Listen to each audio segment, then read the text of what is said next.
సత్యనారాయణ గారు వీరు హైదరాబాద్ నగరంలో ఉంటూ పరమేశ్వర భక్తితో ఈ తమిళనాడు ఉన్న అనేక క్షేత్రాలు దర్శించారు. ప్రత్యేకించి నా చేత పంచభూత లింగాలపై ప్రవచనం చెప్పించాలని చిదంబరం, కాళహస్తి ఇలా కొన్ని గురించి అయ్యి అరుణాచలం వీటి గురించి విస్తారంగా ప్రవచనాలు చెప్పించారు నా చేత. ఇంకా 2 వారికి బాకీ ఉన్నాను నేను. కాంచీపురం ఒకటి, అదేవిధంగా జంబుకేశ్వరం, ఈ 2 చెప్పాలి. అయితే పంచభూత లింగాలు కలుపుకొని ఒకసారి ప్రవచనం చేశాను, కానీ ఒక్కొక్క దాని గురించి విస్తారంగా వారి దగ్గర చెప్పడం జరుగుతుంది. నా చేత మొదటి చిదంబర రహస్యం చెప్పించింది వారు.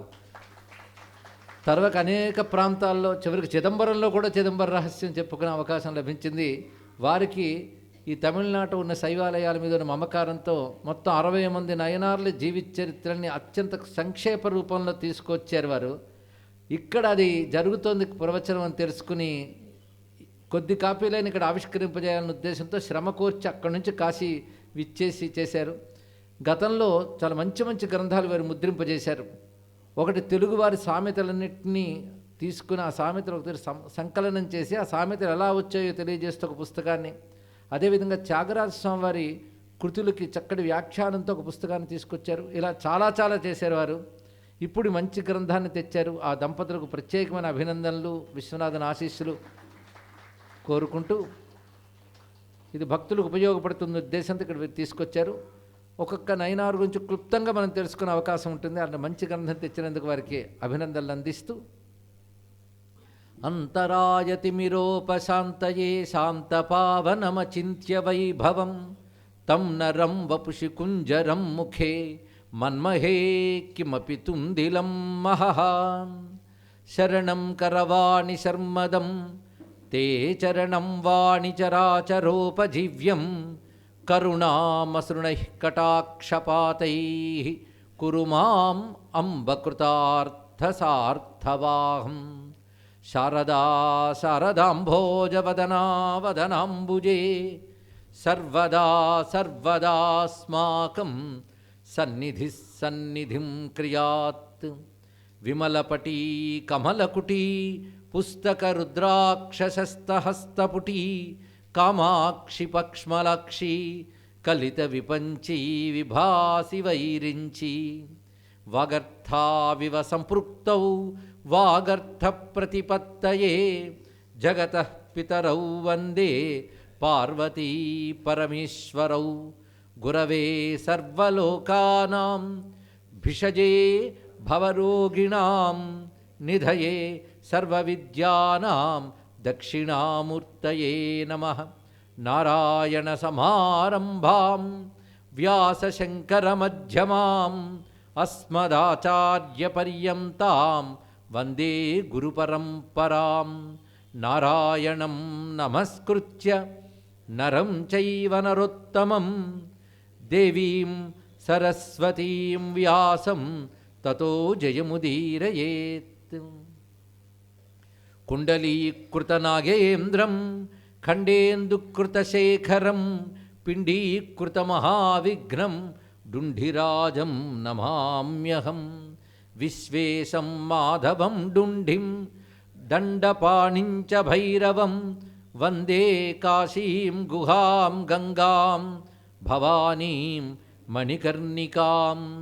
సానందమానందవనే వసంతం ఆనందకందం హతపాపబృందం వారాణసీనాథమనాథనాథం శ్రీవిశ్వనాథం శరణం ప్రపద్యే శ్రీవిశ్వనాథం శరణం ప్రపద్యే. దేవరాజసేవ్యమాన పావనాంఘ్రిపంకజం వ్యాళయజ్ఞసూత్రమిందుశేఖరం కృపాకరం నారదాదియోగి బృందవందితం దిగంబరం కాశికాపురాధినాథ కాలభైరవం భజే. దేవి సురేశ్వరి భగవతి గంగే త్రిభువనతారిణి తరళతరంగే శంకరమౌళి విహారిణి విమలే మమ మతిరాస్తాం తవ పదకమలే. శ్రీమత్పరస్మై నిజచిద్ఘనాయ గౌరీతపఃపూర్ణఫలప్రదాయ కేదారనాథాయ నమః శివాయ నమో నమః కారణకారణాయ శివాయ గురవే నమః శివాయ గురవే నమః శివాయ గురవే నమః శ్రీమాత్రే నమః శ్రీమాత్రే నమః శ్రీమాత్రే నమః శ్రీ విష్ణురూపాయ నమః శివాయ శ్రీ విశ్వనాథాయ నమః శివాయ కేదారనాథాయ నమః శివాయ త్రయస్త్రింశత్కోటిదేవతా సహిత గంగాన్నపూర్ణాంబికా విశాలాక్షి భవానీ సమేత శ్రీ కాశీ విశ్వేశ్వర మహాజ్యోతిర్లింగ స్వామినే నమో నమః. విశ్వేశ్వరమయమైన సభా సదస్సుకి సవనీయ నమస్సులు సమర్పణ చేసుకుంటూ శ్రీ చిత్సభాపతైన నటేశ్వరునికి నమస్కరిస్తూ పవిత్రమైన కాశీ మహాక్షేత్రంలో ముముక్ష భవనంలో చెప్పుకు వస్తున్న శివభక్తుల గాథలు నాయనార్ల చరిత్రలు అనేటువంటి శీర్షిక కింద చెప్తున్న ప్రవచనం ఈరోజు 8వ రోజుకి చేరుకున్నది. నిన్నటి రోజున జ్ఞాన సంబంధుని యొక్క విస్తార చరిత్రని మనం చెప్పుకుంటూ వస్తూ ఉన్నాం. ఆ చరిత్ర అత్యంత పావనమైనటువంటిది. భక్తుల చరిత్రలో భగవంతుడు కనబడతాడు అనే విషయాన్ని మనం ప్రథమ దివసంలోనే చెప్పుకున్నాం. అందులో జ్ఞాన సంబంధుడు ఈశ్వర కోటికి చెందినవారు అని యోగశాస్త్రం తెలిసిన వారు నిర్ణయించారు. ఈశ్వర కోటి అని ఒకటి ఉన్నది. అంటే కారణ జన్ములు మనకు తెలుసు, సిద్ధ పురుషులు ఉంటారు, అలాగే అవతార పురుషులు ఉన్నారు. ఈశ్వర కోటికి చెందినవారు అంటే వాళ్ళకి జనన మరణములు బంధము లేకపోయినప్పటికీ కూడా ఒక మహాకారణం కోసం భూమి మీదకు వచ్చి జన్మించిన దాది అదే పని మీద పనిచేసి తర్వాత తనువు చాలించి వెళ్ళిపోయినటువంటి వారిని ఈశ్వర కోటికి చెందినవారు అంటారు. జ్ఞాన సంబంధుడిని ఈశ్వర కోటికి చెందినవారుగా భావిస్తారు. ఇలాగే మనం ఆదిశంకర భగవత్పాదుల వారిని కూడా ఆ విధంగానే మనం భావించవలసింది. అలాంటి కొందరు సిద్ధాచార్యులు ఉంటారు. మరికొంతమంది కారణ జన్మలు సిద్ధపురుషులు ఉన్నప్పటికీ వారి వెనకాల జన్మలు ఉంటాయి. ఆ కర్మక్షయం చేసుకుంటేనే లోకాన్ని తరింపజేస్తారు. అటువంటి వెనక జన్మలు లేకుండా వచ్చినటువంటి వారు ఎవరో వాళ్ళని ఈ విధంగా చెప్పవలసినది. అలాంటి మహనీయుని యొక్క చరిత్రలో 3వ సంవత్సరంలోనే అమ్మవారిచ్చినటువంటి జ్ఞానక్షీరాన్ని, శివుని ఆనతిపై అమ్మవారిచ్చిన జ్ఞానక్షీరాన్ని పానం చేసినటువంటి మహాత్ముడైన.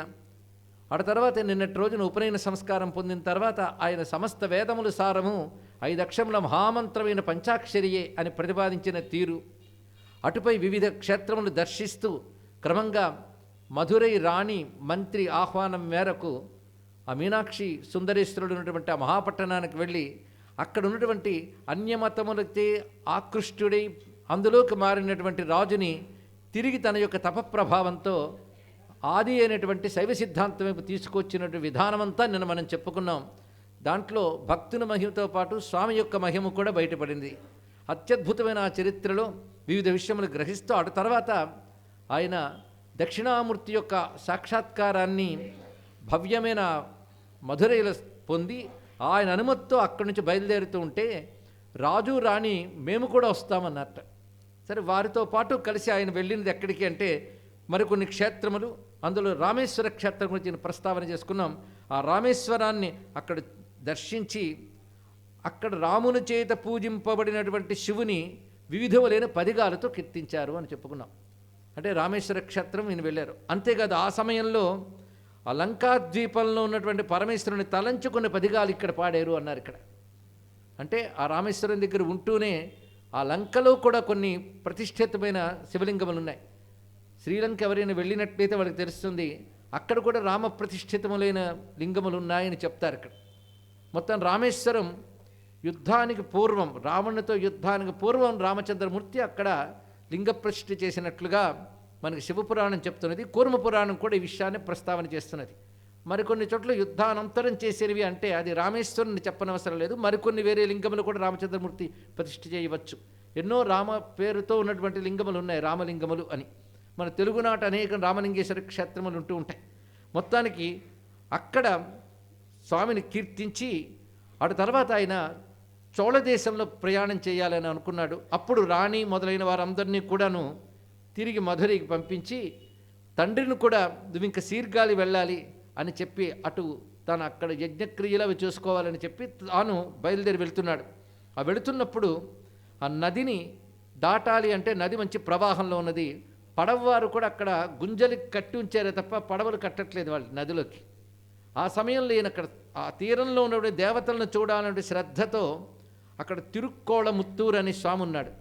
ఆయన దర్శించాలని పట్టుదలతున్నాడు కనుక పడవ కట్టమని అడిగాడు. కట్టడం కష్టం అండి, వెళ్ళడం కష్టం అంటే శివనామం ఉంది అని చెప్పి ఆ భక్తులతో సహా పడవను అధిరోహించి అది కదురుతున్నంతసేపు ఒక నూతనమైన పదిగం పాడుతున్నాడు. ఆ పదిగం మహిమ వల్ల ఏ ప్రమాదం లేకుండా పడవ నడిపే నావికులు కూడా ఆశ్చర్యపడేటట్లుగా ఒడ్డుకు చేరుకుంది ఇక్కడ. అప్పుడు అక్కడ విశ్వేశ్వరుని దర్శిస్తూ స్థాణ్వేశ్వర అని సంబోధిస్తాడు. అక్కడ స్వామి స్థాణు ఈశ్వర, స్వామి పేరే స్థాణు కదా, అందుకే స్థాణ్వీశ్వర, నీ దయతో సురక్షితంగా గట్టుకు చేర్చిన దయాసాగర, గట్టుకు చేర్చడు నీ అనుగ్రహం అయ్యా అన్నాడు. నమ ప్రతరణాయచ ఉత్తరణాయచ అని రుద్రం చెప్తోంది. గట్టుకు చేర్చేవాడు నువ్వు అంటూ ఆయనకు నమస్కరించి కొన్ని పదిగములు చెప్పాడు. అక్కడ కొన్ని క్షేత్రములు దర్శించి తిరునల్లూరు చేరాడు. ఇది కూడా భవ్యమైన క్షేత్రం. అప్పరు కూడా ఈ క్షేత్రానికి దర్శించిన విషయం మనం చెప్పుకున్నాం.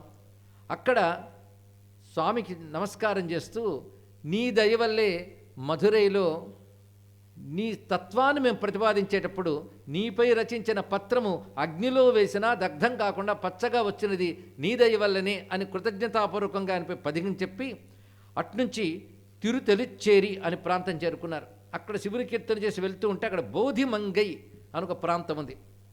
అది మునుపు నిన్న మనం చెప్పుకున్నట్లుగా అన్యమతములు చెప్పుకున్నాం. అంటే భారతదేశంలో ఇతర మతాలు దాడికి చెయ్యక ముందు కలి ప్రభావం చేత వేద విరుద్ధమైన కొన్ని మతాలు పుట్టాయి. అంతకుముందు చార్వాకాది నాస్తిక మతములు ఉన్నప్పటికీ వాటి దారి వాటిది. కానీ వేదాంతంలాగా జ్ఞానంలాగా భ్రమింపజేసేటటువంటి కొన్ని దుర్మతాలు పుట్టి సనాతన ధర్మాన్ని దెబ్బతీశాయి. ఆ సమయంలో అలాంటి దాన్ని ఒకదాన్ని ఖండించాడు మధురై దగ్గర అని మనం చెప్పుకున్నాం. మరొకటి కూడా ఉంది, ఈ ఖండనతో దాని ఖండన కూడా జరిగింది. కానీ బోధిమంగే దగ్గర వాళ్ళు ఎక్కువ మంది ఉన్నారు. ఈ పేరే సూచిస్తున్నది అక్కడ ఉన్నది ఎవరో అనేటువంటిది. వారు జ్ఞాన సంబంధుడు విజయం సాధించి వస్తున్నాడు. సనాతన ధర్మానికి ఇతరములైన వాటన్నిటి కూడా ఖండన చేస్తున్నాడు. సౌతాంత్రికులు, ఆర్హతులు, సౌగతులు ఇలా వివిధ భాగాలుగా విభజింపబడినటువంటి అవైదిక మతాలన్నిటి ఖండన చేస్తూ ఉన్నాడు. ఇప్పుడు ఇక్కడికి వస్తున్నాడు అని తెలిసినప్పుడు, పైగా వచ్చినప్పుడు ప్రతిసారి చుట్టూ ఆయన కోసమని ఆ పల్లకి ఊరేగింపు, భక్తులు జయ జయధ్వానాలు, మంగళవాద్యాలు మోగుతూ ఉండడం సహజం.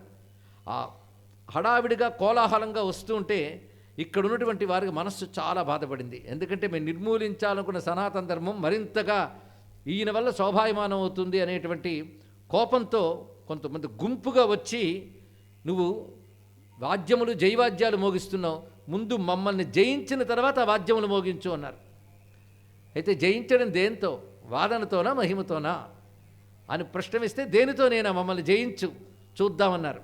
ఇలా అంటూ ఉంటే వీధుల్లో కొట్టుకోవడానికి కాదు జ్ఞానం అనేటువంటిది, మనందరం కూర్చుని సభ తీర్చి మాట్లాడుకుందాం అంటున్నాడు జ్ఞాన సంబంధుడు. ఈ లోపల విర్రవీగి దూషణ వాక్యాలు చేస్తున్నాడు ఒక ఆయన. అందులో వెంటనే అతడి పేరు బుద్ధనంది. ఇక్కడ ఎప్పుడూ కూడా మన మహానుభావుడి జ్ఞాన సంబంధుడి దగ్గర ఒక లేఖకుడు ఉంటాడు. ఇప్పుడు ఆ బృందంలో ఆయన ఒకడు. ఎందుకంటే తన్మయత్వంతో పాడుతూ ఉంటే ఆయన వ్రాసేవట ఆ లేఖకుడు. ఆ లేఖకుడికి శివునిపై భక్తి ఉంది, జ్ఞాన సంబంధుడిపై భక్తి ఉన్నది. ఈ రెండిటి చేత ఆయన ఏ శక్తి వచ్చిందో తెలియదు. ఆ మంత్రం లాంటి కీర్తనలు వ్రాయడం వల్ల ఏ మహిమ వచ్చిందో కానీ తమ గురువైనటువంటి జ్ఞాన సంబంధుడిపై అవాచ్యములు పలుకుతూ ఉంటే తట్టుకోలేక మాట అన్నాడు, ఈ కుహనా సన్యాసిపై పిడుగు పడితే బాగుండు అన్నాడు. ఇక్కడ ఏమైందో కానీ నిజంగా పిడుగుపడి అతను తల బద్దలి కింద పడ్డాడండి. ఇక్కడ వెంటనే జ్ఞాన సంబంధుడు ఆశ్చర్యపోయాడు అతడి యొక్క ప్రభావానికి. సరే ఇప్పుడు వాదన అన్నాడు కనుక అక్కడ సారిపుత్త అని ఒక ఆయన ఉన్నాడు, వాళ్ళ తరపున పెద్ద జ్ఞాని. మేము వాదనకు సిద్ధమన్నారు. వీళ్ళందరూ మహాయాన శాఖకు చెందినటువంటి వారు. ఆ వాదన కొంతమేరకు సెక్యులర్ అందించాడు, కానీ శాస్త్ర పరిభాషతో ఉంటుంది చాలా కూడా. అందులో మీ సిద్ధాంతం ఏంటని ముందు అడగడం, వాళ్ళు కొంతమేరకు సనాతన ధర్మంలో సిద్ధాంతం స్వీకరిస్తారు, పునర్జన్మను అంగీకరిస్తారు. అంటే ఎక్కడి నుంచి వచ్చిందో మూలం తెలుస్తుంది కదా. జన్మలు, పునర్జన్మలు, కర్మలు వీటిని అంగీకరిస్తారు. పైగా దుఃఖం, కోరికల వల్ల దుఃఖం అంటారు. దుఃఖమోచనమే మోక్షం అంటారు. పైగా దేవతలు, ఆరాధనలు ఇవేవీ లేవంటారు. అవేవీ లేనప్పుడు ఇవన్నీ చెప్పిన ఆయన విగ్రహం పెట్టుకుని మీరు ఎందుకు పూజిస్తున్నారు అన్నాడు. ఇక్కడ విగ్రహారాధనని నిరసించే వాళ్ళకి బోలుడని విగ్రహాలు ఉన్నాయి. అసలు హిందువులు విగ్రహారాధకులు కారు, దేవతారాధకులు. వాళ్ళు విగ్రహంగా చూడరు. దాన్ని ఎంత సంస్కరించి దేవతాశక్తి అందులో పెడతారో తెలియాలి. ఇక్కడ అది తెలియక విగ్రహాలనే దేవుళ్ళు అనుకునేవారు ఎవరు అంటే, ఒకప్పుడు సద్గురు శివానందమూర్తి గారు చెప్పారు, 4 రోడ్ల కూడల్లో మా నాయకుడిని మీరు ప్రతిష్ఠిస్తారే, మీరు విగ్రహారాధకులు. అంతేగాని ఆలయాల్లో మేము పూజించేది విగ్రహం కాదు, భగవత్ స్వరూపము అని ప్రమాణాలతో సహా రుజువు చేయవచ్చు. అలా అనేక రకాల వాళ్ళ మాటలకి అసలు ముక్తి అంటే మీ దాంట్లో నిర్వచనం ఏమిటి, అది ఎలా సాధ్యమవుతుంది అంటే ఇంద్రియ వాసన నిర్మూలించడమే ముక్తి అని చెప్పగానే కేవలం అంత మాత్రం చేతన ముక్తి ఎలా వస్తున్నది అంటూ మోక్షం అంటే ఏమిటి అనేది వేద సిద్ధాంతం ప్రకారం అద్భుతంగా నిర్వచనం చేసి, ఎప్పుడైతే వారి యొక్క సిద్ధాంతములన్నిటి పూర్వపక్షం చేశాడో అంటే ఓడించి వేశారో, వెంటనే వారిలో కొందరు ఇక వాదించలేక చేతులు ఉండే పాత్రలు అవి నేలకి వేసి కొట్టి కోపంతో వెళ్ళిపోయారు. కొంతమంది అప్పటికప్పుడు భస్మరుద్రాక్షల ధారణలు చేసి మళ్ళీ సనాతన ధర్మంలోకి ప్రవేశించారు. ఆ విధంగా చేసి అక్కడి నుంచి ఆయన తిరుక్కడవూర్ అనే చోరు చేరుకున్నాడు. అక్కడే కాలసంహారమూర్తి ఉన్నాడు. ఆ కాలసంహారమూర్తిని ఉద్దేశించి, అంటే యముని తన్నుతూ మార్కండేయుడిని కాపాడినటువంటి అద్భుతమైన మూర్తి. ఈయనపైనే త్యాగయ్య కృతి గురించి మనం 3 రోజుల క్రితం చెప్పుకున్నాం. ఆయన్ని చూసి ఆనిపై ఒక మంచి పదిగాను కూడా చెప్పాడు. ఆ సమయంలోనే అక్కడ కొంతమంది భక్తులు విచ్చేసి ఆయన కలుసుకున్నారు. అప్పరు కూడా అక్కడ కలిసినట్లుగా మన అప్పర్ చరిత్రలో కూడా చెప్పుకోవడం జరిగింది. అప్పుడు అప్పర్తో పాండ్యరాజ్యంలోకి వెళ్ళి తాను ఏ విధంగా విజయం సాధించాడో చెప్పాడు. అందుకే అప్పరికి ఒక ఆందోళన ఉన్నది, నువ్వు అక్కడవే వెళ్ళకు, నేను వెళ్తాను, వాళ్ళు కపటోపాయాలు ఉంటాయని చెప్పాడు కదా. పర్వాలేదు, శివుడు ఉన్నాడని ధైర్యంతో వెళ్తున్నాను వెళ్ళాడు. కానీ ఎలా జరిగింది అని అడిగితే మొత్తం జరిగినవన్నీ పూసగుచ్చినట్లు ఈయన వివరించగానే చాలా సంతోషించి, అప్పుడు నాకు కాంచీపురం వెళ్ళాలనుంది అన్నాడు. ఎందుకంటే అప్పటికే అప్పుడు చూసి వచ్చాడు. కాంచీపురం వెళ్ళాలనుంది అంటే తప్పకుండా వెళ్ళాలి అని చెప్పి వీరొక దారిలో కొన్ని క్షేత్రములకు వెళితే ఈయన కాంచీపురం వెళ్ళాలని నిర్ణయించుకుని ముందుగా మరొక్కసారి సీర్గాళ్ళి చూసి అక్కడున్న తోణిపురేశ్వరుని దర్శనం చేసుకోవాలని అక్కడికి వెళ్ళి ఇంత విజయం ఇచ్చినటువంటి శివునికి నమస్కరిస్తున్నాడు. ఎందుకంటే అన్ని చోట్ల శివక్షేత్రములైన తన ఊరు సీర్గాళి, ఆయన కృప తనపై ఉన్నది, అందుచేతనే మధురైలో విజయం సాధించాను అనేటువంటి భావనతో అగ్నిలో పడిన పత్రాన్ని పచ్చగా ఉంచిన శివునికి ఇదివరకు క్షేత్రంలో నమస్కారం చేశాడు. ఇక్కడ అంటాడు, జలములో పడిపోయినటువంటి నా పత్రాన్ని మళ్ళీ చక్కగా చేరదీసుకున్నటువంటి నీకు నమస్కారమయ్యా అంటూ యమకం అనే పద్ధతిలో ఒక పదిగాన్ని అద్భుతంగా కీర్తించాడు. ఆ పదిగంలో చాలా విశేషమైన అంశములతో కీర్తించితే కొంతకాలం పాటు సీర్గాళ్ళు ఉన్నాడు. అసలు సీర్గాళ్ళు వస్తున్నప్పుడే ఆ ఊర్లో ప్రతి ఒక్కరూ కూడా ఆయన ఘనస్వాగతం పలికారు. అక్కడ ఉంటే ముత్తైదువులు దీపాలు వెలిగించి దారికి ఇరువైపులా నిలబడి కొందరు, అలాగే వేదవేత్తలు పూర్ణ కుంభములతోనూ ఆయనకి స్వాగతం పలికారు. అక్కడ కొన్నాళ్ళు ఉండి స్వామిని సేవించుకుంటూ కాంచీపురానికి వెళతాను అని అనుమతి తీసుకుని, తండ్రిని మాత్రం నువ్వు ఇక్కడే ఉండు, నిత్య హోమములు అగ్నిహోత్రములు చూసుకుంటూ ఉండు అని చెప్తూ, నాతో వచ్చే భక్తులు రాగలిగిన వారు రండి, లేకపోతే ఇక్కడ ఉండండి అన్నారు. కానీ ఆయన వెంట వెళ్ళిన వాళ్ళే ఎక్కువ మంది. అలా వెళుతూ క్రమంగా తోవలో మళ్ళీ సీర్గాళ్ళకి సమీపము కనుక మరొక్కసారి చిదంబర దర్శనం చేసి తిరుమానుకులి, తిరుప్పతి పులియార్ ఇలాంటి క్షేత్రములు వెళ్తూ తిరువదిహం క్షేత్రానికి కూడా చేరారు. తిరువదిహం అంటే కొందరు గుర్తు రావచ్చు, తిలకవతి వాగీసుడు అక్క, ఆవిడ ఆ క్షేత్రం వద్దనే అక్కడున్నవాడు వీరస్థానేశ్వరుడు, వీరాట్టేశ్వరుడు అంటారు తమిళ భాషలో. కానీ వీరాట్టహాసేశ్వరుడు అని వీరాట్టహాసేశ్వరుడు, కానీ అక్కడ పలుకులో వీరాట్టేశ్వరుడు అనే పేరుతో కూడా ఉన్నారు. అక్కడికి వెళ్ళి స్వామి దర్శించినప్పుడు నాట్య దృశ్యాన్ని చూపించేట శివుడు. భక్తులకు ఎప్పుడు ఎక్కడ దర్శనిస్తాడో ఎలాగో తెలియదు. ఆ నృత్యాన్ని చూస్తూ ఆనందంగా కీర్తన చేశాడు. ఎటువంటి నృత్యం అంటే శివుడి చుట్టూ ఉన్న కొన్ని భూతగణములు అంటే మన భూత ప్రేతాదుల్లోకి రావు.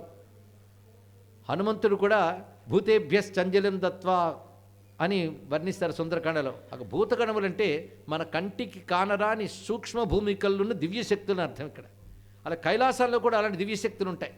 అలాంటి భూతగణములు శివుని భక్తులై వారు గానం చేస్తూ ఉంటే గానానికి అనుగుణంగా శివుడు నాట్యం చేయడం కనబడింది అక్కడ. అంటే అర్థం ఏంటంటే భక్తులు శివుడిని ఆడిస్తున్నారు ఇక్కడ.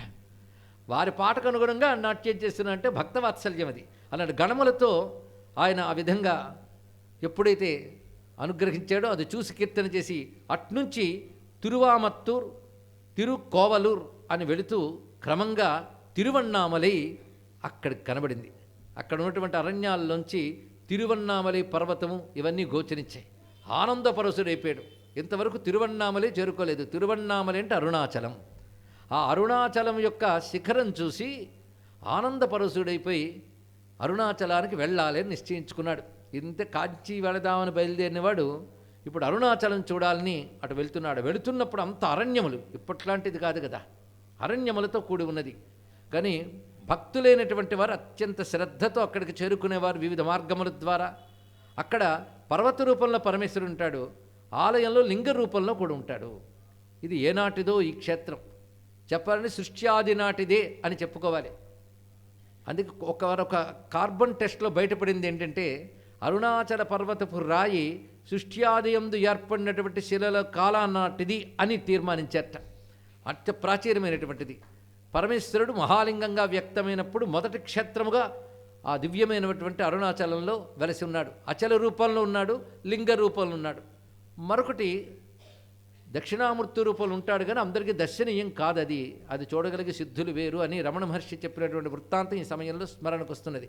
అలాంటి అరుణాచలానికి వెళ్ళాలని అరణ్యంలో వెళుతూ ఉంటే మార్గం తెలియలేదు ఈయనకి, ఇంత వచ్చేటువంటి వారికి. అప్పుడు అక్కడ మంచి పూల చెట్లు అవన్నీ ఉన్నాయి అరణ్యంలో. ఒక పండు ముసలి అక్కడ పువ్వులు కోసుకుంటూ కనబడ్డాడు, ఒక బుట్ట పట్టుకుని. స్థవిర భూసరహ అన్నారు ఇక్కడ ఉపమన్యుల వారు. చాలా పెద్దవాడైన, ఎప్పటి వయస్సు చూస్తే పండు ముసలి. అతని దగ్గరికి వెళ్ళి అరుణాచల మార్గం ఎటు అని, ఇక్కడికి చాలా దగ్గరయ్యా అన్నారు. నీకు తెలుసా అరుణాచలం అని అడిగారు ఈయన. అదే నా నివాసం అన్నాడు ఇక్కడ. మరి నేను ఇక్కడికి వచ్చానంటే ముసలివాడిని ఎక్కువ దూరం రాలేనుగా, కొద్ది దూరమే రాగలను కనుక ఇక్కడికి దగ్గరే అరుణాచలం అని తెలుసుకోని. మరి మాకు దారి చూపిస్తావా అంటే ఎలాగో పువ్వులన్నీ కోసుకున్నాను, నాతో పాటు రా అన్నాడు. అయితే అరుణాచల మహాత్మ్యం నాకు తెలియజేస్తావా అని అడిగారు. ఇతనికి తెలియక కాదు, ఎన్ని గ్రంథములు చదివినప్పటికీ కూడా అక్కడ నివసించేవారు సాధకులైన వారు చెప్పే విషయాలు ఇంకా అద్భుతంగా ఉంటాయి. అలాంటి భక్తుల ద్వారా వినాలి. పైగా భక్తులైన వారికి తెలిసిన వారి ద్వారా మాటి మాటికి భగవంతుడి గురించి తెలుసుకుంటూ ఉండాలనిపిస్తుంది. అది వినడం వల్ల వచ్చే ఆనందం అది. అలా అరుణాచలేశ్వరుని యొక్క మహాత్మ్యాన్ని ప్రశ్నిస్తే తోవపొడుగున వెళుతూ వెళుతూ ఎంత దూరం నడిచారో తెలియదు. ఆయనతో నడుస్తుంటే ఆయన మాటలు వింటూ ఉంటే అలసటే తెలియలేదు. ఈ చిన్న పిల్లవాడు ఆ పండు ముసలి చెప్పేటటువంటి అరుణాచల గాథనంతటిని విన్నాడు. ఇది సంస్కృత మూల గ్రంథంలో శివభక్త విలాసంలో ఆ వృద్ధుడు చెప్తూ ఉంటే జ్ఞాన సంబంధుడు వింటున్న అరుణాచల మాహాత్మ్యం అంతా సంక్షేప రూపంలో అక్కడ కనిపిస్తుంది. ఏదైతే స్కాందాది పురాణముల్లో విస్తారంగా గోచరిస్తుందో అది సంక్షేప రూపంగా మొట్టమొదటిగా మహాలింగంగా స్వామి ఆవిర్భవించడం, బ్రహ్మ విష్ణువులు ఆయన కొలుచుకోవడం, ఆ తర్వాత వారి కోరిక మేరకు ఆయన లింగ రూపంగాను పర్వత రూపంగా ఉండడం అని చెప్తూ పర్వతమే శివస్వరూపము, అది శివశక్త్యాత్మక పర్వతము అని చెప్తూ అక్కడ సాక్షాత్ అమ్మవారు కూడా అపీత కుచాంబగా ఉంటూ పర్వతం చుట్టూ ప్రదక్షిణ చేయడము, ఈ వివరములంతో అక్కడ వివరించి చెప్తాడు మహానుభావుడు. ఆ వృద్ధుడైనటువంటి మహాభక్తుడు ఆయన వర్చస్సు చూస్తూ ఆనందపడుతూ ఆయన మాటలు వింటూ వెళుతున్నారు. అలా వెళుతూ ఉండగా కొంత దూరం వచ్చేటప్పటికల్లా కొంతమంది దొంగలు అటకాయించారు వారిని అరణ్యంలోనే. ఆ దొంగలు విల్లమ్ములు మొదలైన పట్టుకుని ఉన్నారు. తస్కరాణాం పతే నమః, స్తేనానాం పతే నమః, స్థాయూనాం పతే నమః, అరణ్యానాం పతే నమః అన్నట్లు ఇందులో ఏ కేటగిరీకి చెందిన దొంగలో తెలియదు. ఎందుకంటే దొంగల్లో ఎన్ని వెరైటీలు ఉంటాయో ఆ 3వ అనువాకంలో చాలా చక్కగా చూపించారు. అడవుల్లోకి వచ్చి దోచుకునే వాళ్ళు అరణ్యానాం పతే నమః, భూముల్ని దోచుకునేవారు కులుంచానాం పతే నమః, చూస్తూ ఉండగానే లాగేసేవారు స్తేనానాం పతే నమః. ఇంకా చాలా చాలా ఉన్నాయిలేండి. అన్ని దొంగల యొక్క పేర్లు అక్కడ కనబడతాయి. ఇప్పుడు వీళ్ళు విల్లమ్ములు పట్టుకొచ్చిన వాళ్ళు అనేక రకాలుగా ఇంతమంది దొంగలు వచ్చేసారు అక్కడికి. ఈయనతో పాటు పెద్ద పరివారం ఉంది. పైగా ఎక్కడ ఏ లోటు ఉండకుండా చేయడం కోసం వాళ్ళు అన్ని పరికరాలు సామగ్రులు పట్టుకుని వస్తున్నారు. ఈ దొంగలు అటకాయించి వాళ్ళని చుట్టుముట్టారు. ఈ వృద్ధ ముసలి ఏమైనా చూస్తాడేమో చూసి అంతర్ధానమైపోయాడు అక్కడ. మొత్తం ఈ దొంగలు అటకాయించి వీడి సంపద అంతా దోచేసుకున్నారు మొత్తం. ఈయన చిరునవ్వు నవ్వుతున్నాడు. ఎందుకంటే ఈ సంపద నాది అనే భావమే ఆయనకి లేదు. శివుడనే సంపద హృదయంలో ఉంది. చాలా ఆయన అలాగే ఉన్నాడు నిర్వికారంగా. కానీ మిగిలిన వారందరూ కంగారు పడుతున్నారు, ఇవన్నీ ఇలా వేయిపోయాయి కదా అంటూ ఉంటే ఒక్కసారిగా ఎదురుగా పర్వతం కనబడుతోంది. ఇంచుమించు సమీపానికి వచ్చేసరి పర్వతం దృష్టికి ఆనుతోంది. అనగానే శివుడు కనబడుతున్నాను ఆనందంతో అశ్రువులు రాల్చుతూ ఉన్నాడు. జ్ఞాన సంబంధుడు పరవశించి 2 చేతులు దోయిలించి పంచాక్షరి చేస్తూ ఉండగా ఎదురుగా అపీత కుచాంబ సహిత అరుణాచలేశ్వర దర్శనమైంది. ఆ పర్వతంలోంచి స్వామి దర్శనమైంది. వెంటనే ఆనందంతో నమస్కరించి సాష్టాంగ ప్రణామాలు చేశాడు, పరవశించిపోయాడు. అప్పుడు స్వామి చెప్తున్నాడు, ఇందాక వృద్ధ రూపంతో ఇక్కడ దాకా తెచ్చింది నేనే నాయన అన్నాడు. అనిపించింది మీరు అంతర్ధానం అవగానే అన్నాడు. ఇందాక దొంగలు కూడా నేను పంపగా వచ్చిన వారే అన్నారు. ఇక్కడ నా గణాలు సహస్రాన్ని సహస్రసో ఏ రుద్రాహ, అందులో కొందరిని పంపించాను అక్కడికి. వాళ్ళు వచ్చి ఆ పని చేశారు మొత్తం కూడా. అవును నిజమే, నీ దగ్గరికి వచ్చినప్పుడు మోటామూల్య తెచ్చుకోవడం ఏంటయ్యా అంటూ ఒక మాట అంటాడు. ఐశ్వర్య విభూతులతో నీ దగ్గరికి రాకూడదు, విభూతే ఐశ్వర్యముగా నీ దగ్గరికి రావాలి అన్నాడు. చాలా గొప్ప మాట అన్నాడు. అంటే అర్థమైపోయి ఉంటుంది, డబ్బులు మూటలు కట్టుకుని నీ దగ్గరికి రావడం ఏమిటి, అన్నిటికంటే గొప్ప సంపద అంటే విభూతియే ఐశ్వర్యం. అసలు విభూతి శబ్దానికి ఐశ్వర్యం అని అర్థం కదా, విభూతి ఐశ్వర్యం. శివభక్తుడికి విభూదే అత్యంత ఉత్కృష్టమైనటువంటి ఐశ్వర్యం, అదే ఔషధం, అదే ఐశ్వర్యం కూడా. అందుకే అది ధరించడమే గొప్ప సంపద, విభూతి ధరించకపోతే అదే దరిద్రం అని చెప్పారు ఇక్కడ. అందుకే శివుడు నాట్యం చేస్తున్నప్పుడు ప్రతివారు ప్రథమ పంక్తిలో కూర్చోవాలని వస్తారట, అహమహమిక. లేటుగా వస్తే చివరి సీట్ వస్తుందని శివుడు వేదిక మీదకి వచ్చే ముందే వచ్చి కూర్చుంటారు వాళ్ళందరూ కూడా. పరమేశ్వరుడు నాట్యం చేస్తున్నప్పుడు ఆయన ఆ చేతులు అలా విదిల్చుతూ ఉంటే ఆయన ధరించిన విభూతిలో ఒక్క కణం మీద పడినా చాలని ఇంద్రాదేవతలు తలాలు పెడతారట. ఎందుకంటే ఒక్క కణం మీద పడితే ముల్లోకాల ఐశ్వర్యాన్ని మించి ఉంటుంది. అందుకే ఆయన దగ్గరే ముందడి విభూతి అంటే నమ్మద్ద, విభూతులైన ఐశ్వర్యములను ఉన్నాయి. ఒక్కొక్క కణంలో అంత అనంతమైన ఐశ్వర్యములు ఉంటాయట. అది విభూతికున్న గొప్పతనం. భూతికరి అంటారు ఇక్కడ. అలాంటి విభూతిని ఐశ్వర్యంగా ధరించి రావాలని చెప్పడానికి నిరాడంబరతయే భక్తికి ముఖ్యమైనటువంటిదని చెప్పడానికి ఇంత లీల చేసేవయ్యా అనగానే వెంటనే శివుడు అంతర్ధానమయ్యాడు. ఎక్కడి వస్తువులు అక్కడే క్షేమంగా కనబట్టాయి. ఈ అల్లరి పెట్టి తనని తాను రుజువు చేసుకోవడం శివుడికి అలవాటే. ఇది ఒక ఆట ఆయనకి ఇక్కడ. అలాంటి శివలీలను చూసిన తర్వాత మళ్ళీ బయలుదేరి వెళ్తున్నారు. ఆ వెళుతున్నప్పుడు క్రమంగా అక్కడ తిరుపుత్తూరు అని ఒక ప్రాంతం చేరుకున్నారు. ఆ ప్రాంతం అంతా తొండమండలం అని అంటారు అక్కడ. అంటే ఇంచుమించు కాంచీకి తేరుతున్న సమయం అక్కడ. అదంతా తొండమండలం అని పేరు, అఖండ కాంచీ మండలం అని కూడా పేరు. అక్కడ తిరుపుత్తూరుకు చేరుకున్నారు. ఇక్కడ గమనించవలసింది ఏంటంటే అరుణాచలేశ్వర దర్శనం చాలా విశేషంగా వర్ణించారు ఇక్కడ. అరుణాచల మహిమ అనన్య సామాన్యమైనటువంటిది.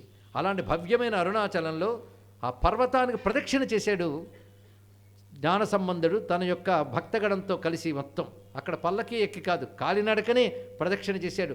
అడుగడుగున ఆయన కనబడుతున్న అనుభూతిని అనేక పదిగాల్లో రచించాడు. అరుణాచలానికి కూడా మాహాత్మ్యం అంటే మాణిక్యవాచకుడు తిరువాచకం రచించిన మహాత్ముడు. మనం మొదటి రోజే ఆయన కథ చెప్పుకున్నాం.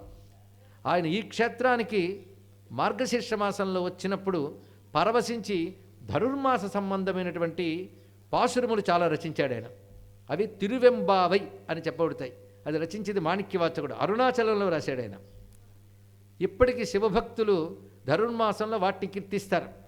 కాంచేతీంద్రులు చంద్రశేఖరేంద్ర శాస్త్రి స్వామి వారు సనాతన ధర్మానికి మళ్ళీ దిగి వచ్చిన ఆదిశంకర భగవత్పాదుల వెంట మహనీయులు చేసిన పని ఏమిటంటే తిరుప్పావై తిరువెంబావై రెండూ ప్రతివారు పారాయణ చేయాలని ఆజ్ఞాపించి ఆ గ్రంథాలని ఆయన అందించినటువంటి విషయం ఈ సమయంలో గుర్తొస్తున్నది. ఆ తిరువెంబావై పుట్టిన చోటు కూడా భవ్యమైన క్షేత్రమే. ఇప్పుడు శ్రీపాద వారు వచ్చిన గుర్తొచ్చింది.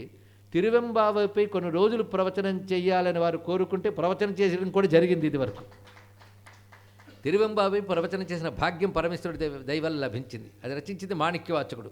అది అరుణాచలాన్ని ఆధారం చేసుకుని రచించాడు. ఇన్నిసార్లు అరుణాచలం అరుణాచలం అంటున్నందుకు, మీరు వింటున్నందుకు మన జన్మలు ధన్యమయ్యాయి. అరుణాచలం మనచు స్మరించు వారలకు అహము తొలగించదు అరుణాచల అన్నటువంటి రమణుల వారి యొక్క గీతాన్ని ఒక్కసారి స్మరించుకుంటూ, అసలు అరుణాచలం అనేది 5 అక్షరాల మహామంత్రం.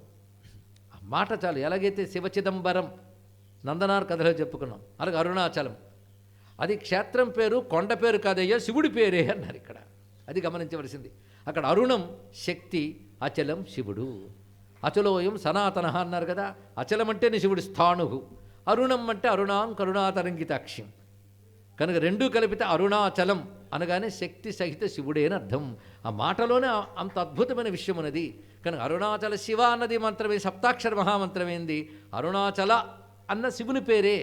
అలాంటి మహాక్షేత్రంలో అద్భుతమైనటువంటి పదిగాలు పలికి కొంతకాలం అక్కడున్నాడు ఆయన. నిన్న మనం శివభక్తులకు అత్యంత ప్రధానమైనటువంటి దక్షిణాపథ క్షేత్రముల్లో తిరువారూరు ఒకటి, చిదంబరం ఒకటి, కాంచీపురం ఒకటి చెప్పుకున్నాం, అరుణాచలం మరొకటి. అంత విశేషమైనది, అంత ఆధారమై అనేక మంది భక్తులు అక్కడికి చేరి స్వామిని కీర్తించారు. గొప్ప చరిత్ర కూడా దానికి కలిగి ఉన్నది. అటువంటి భవ్యమైనటువంటి అరుణాచలం తర్వాత తిరుపత్తూరు అనేటువంటి చోటుకు చేరుకున్నారు. అక్కడ కూడా శాస్త్రోక్తంగా వీరిని ఆహ్వానించారు. అక్కడ ఒక భక్తుడు ఆయన కలుసుకున్నాడు. అసలు చాలా పేదవాడు. ఆయన చేస్తున్నది ఏంటంటే తాడి చెట్ల పంపకం. తాడి చెట్లను ఉంటాయి, అవి వచ్చినవన్నీ కూడా శివకైంకర్యం కోసమని చేసుకుంటున్నాడు. అవన్నీ కూడా చిత్రం ఏంటంటే ఆయన ఎన్ని చెట్లు వేస్తున్నాడని అవి గొడ్డిపోతున్నాయి. అంటే వాడికి ఒక్క కాయ రావట్లేదు, ఒక పిందె రావట్లేదు, కాయ రావట్లేదు. చాలా బాధ కలుగుతుంది. అవి ఆ ఫలాల రూపం స్వీకరించిన తర్వాత శివునికే వినియోగించాలని కోరిక. వృక్షాలైతే పెరిగాయి కానీ వాటికి రావట్లే.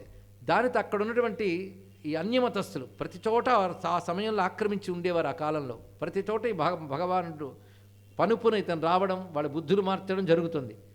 ఆ పేదవాడు వచ్చి అంటున్నాడు, నా తాడి చెట్లు ఫలించకుండా గొడ్డిపోతున్నాయి, దానితో ఇక్కడ ఉన్నటువంటి వైదికేతర మతాల వాళ్ళు మమ్మల్ని హేళన చేస్తున్నారు, మీ దేవుడు మహిమ కలవాడేమో, ఏమైంది అని.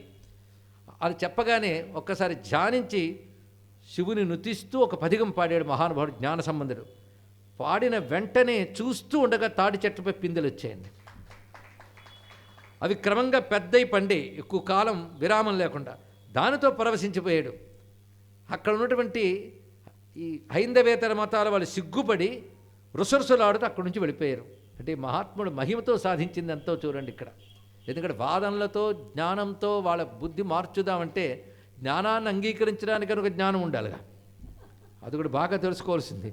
ఎందుకంటే కొన్ని చోట్ల ఆశ్చర్యం కలుగుతుంది. మీకు ఏది ప్రమాణము అని అడిగితే వాళ్ళు ప్రమాణం అనుకునే గ్రంథాలు చూపిస్తే అయితే మాకు ప్రమాణం కావంటారు. అంటే వాళ్ళకి నచ్చని విషయాలు కానీ అక్కడ కనబడితే అది ప్రమాణం కాదు. అంటే వాళ్ళు ఏది తోస్తే అదే అనమాట. కనుక ప్రమాణ బుద్ధి లేనటువంటి వారికి ఎలా చెప్తామండి? ఏది తోస్తే అదే వాదించే వాళ్ళు ఉంటారా? వాళ్ళకి వితండవాదం అనే ప్రక్రియతో వాళ్ళని జయించవచ్చు. ఆ వితండవాదం అనేది కూడా తర్కశాస్త్రంలో చెప్పబడుతుంది. ఆ ప్రకారంగా జయించవచ్చు. అది ఒక పద్ధతి ఉంది. ఖండకాద్యం రచించిన శ్రీహర్షుడు అద్వైత సిద్ధాంత ప్రతిపాదన చేయడానికి చక్కని వాదం తీసుకున్నాడు ఆయన తర్కంలో. అది తర్కశాస్త్రం, తత్వశాస్త్రం అనుకోండి. కనుక కూర్చుంటే మాట్లాడడానికి ముందు వాడు వినాలి కదా, ప్రమాణబుద్ధి ఉండాలి. అది లేనప్పుడు పైగా అంత చెప్పినా వనుకోవి వాదబలమో రాజబలమో అధికార బలమో ఉన్నదనుకోండి, వాడు ఎంత సత్యం చెప్పినా వినడు వాడు. అలాంటి చోటు చూపించవలసినది తపశ్శక్తి ప్రభావమే. అది కేవలం వాదనలతోనూ తర్కాలతోనూ గెలిచినట్లయితే అసలు దేశంలో మనగలగడానికి అవకాశం ఉండవు. అయినా చలామణి అయిపోతున్నాయంటే కాలం వాటికి అనుకూలంగా ఉందో అనుకోవలసిందే. కానీ తపశ్శక్తి సంపన్నులైన మహాత్ములు వస్తే ఇలాంటి దుర్మతాలు ఎగిరిపోతాయి. అయితే కలిలో వస్తూ ఉంటే పోతూ ఉంటాయి.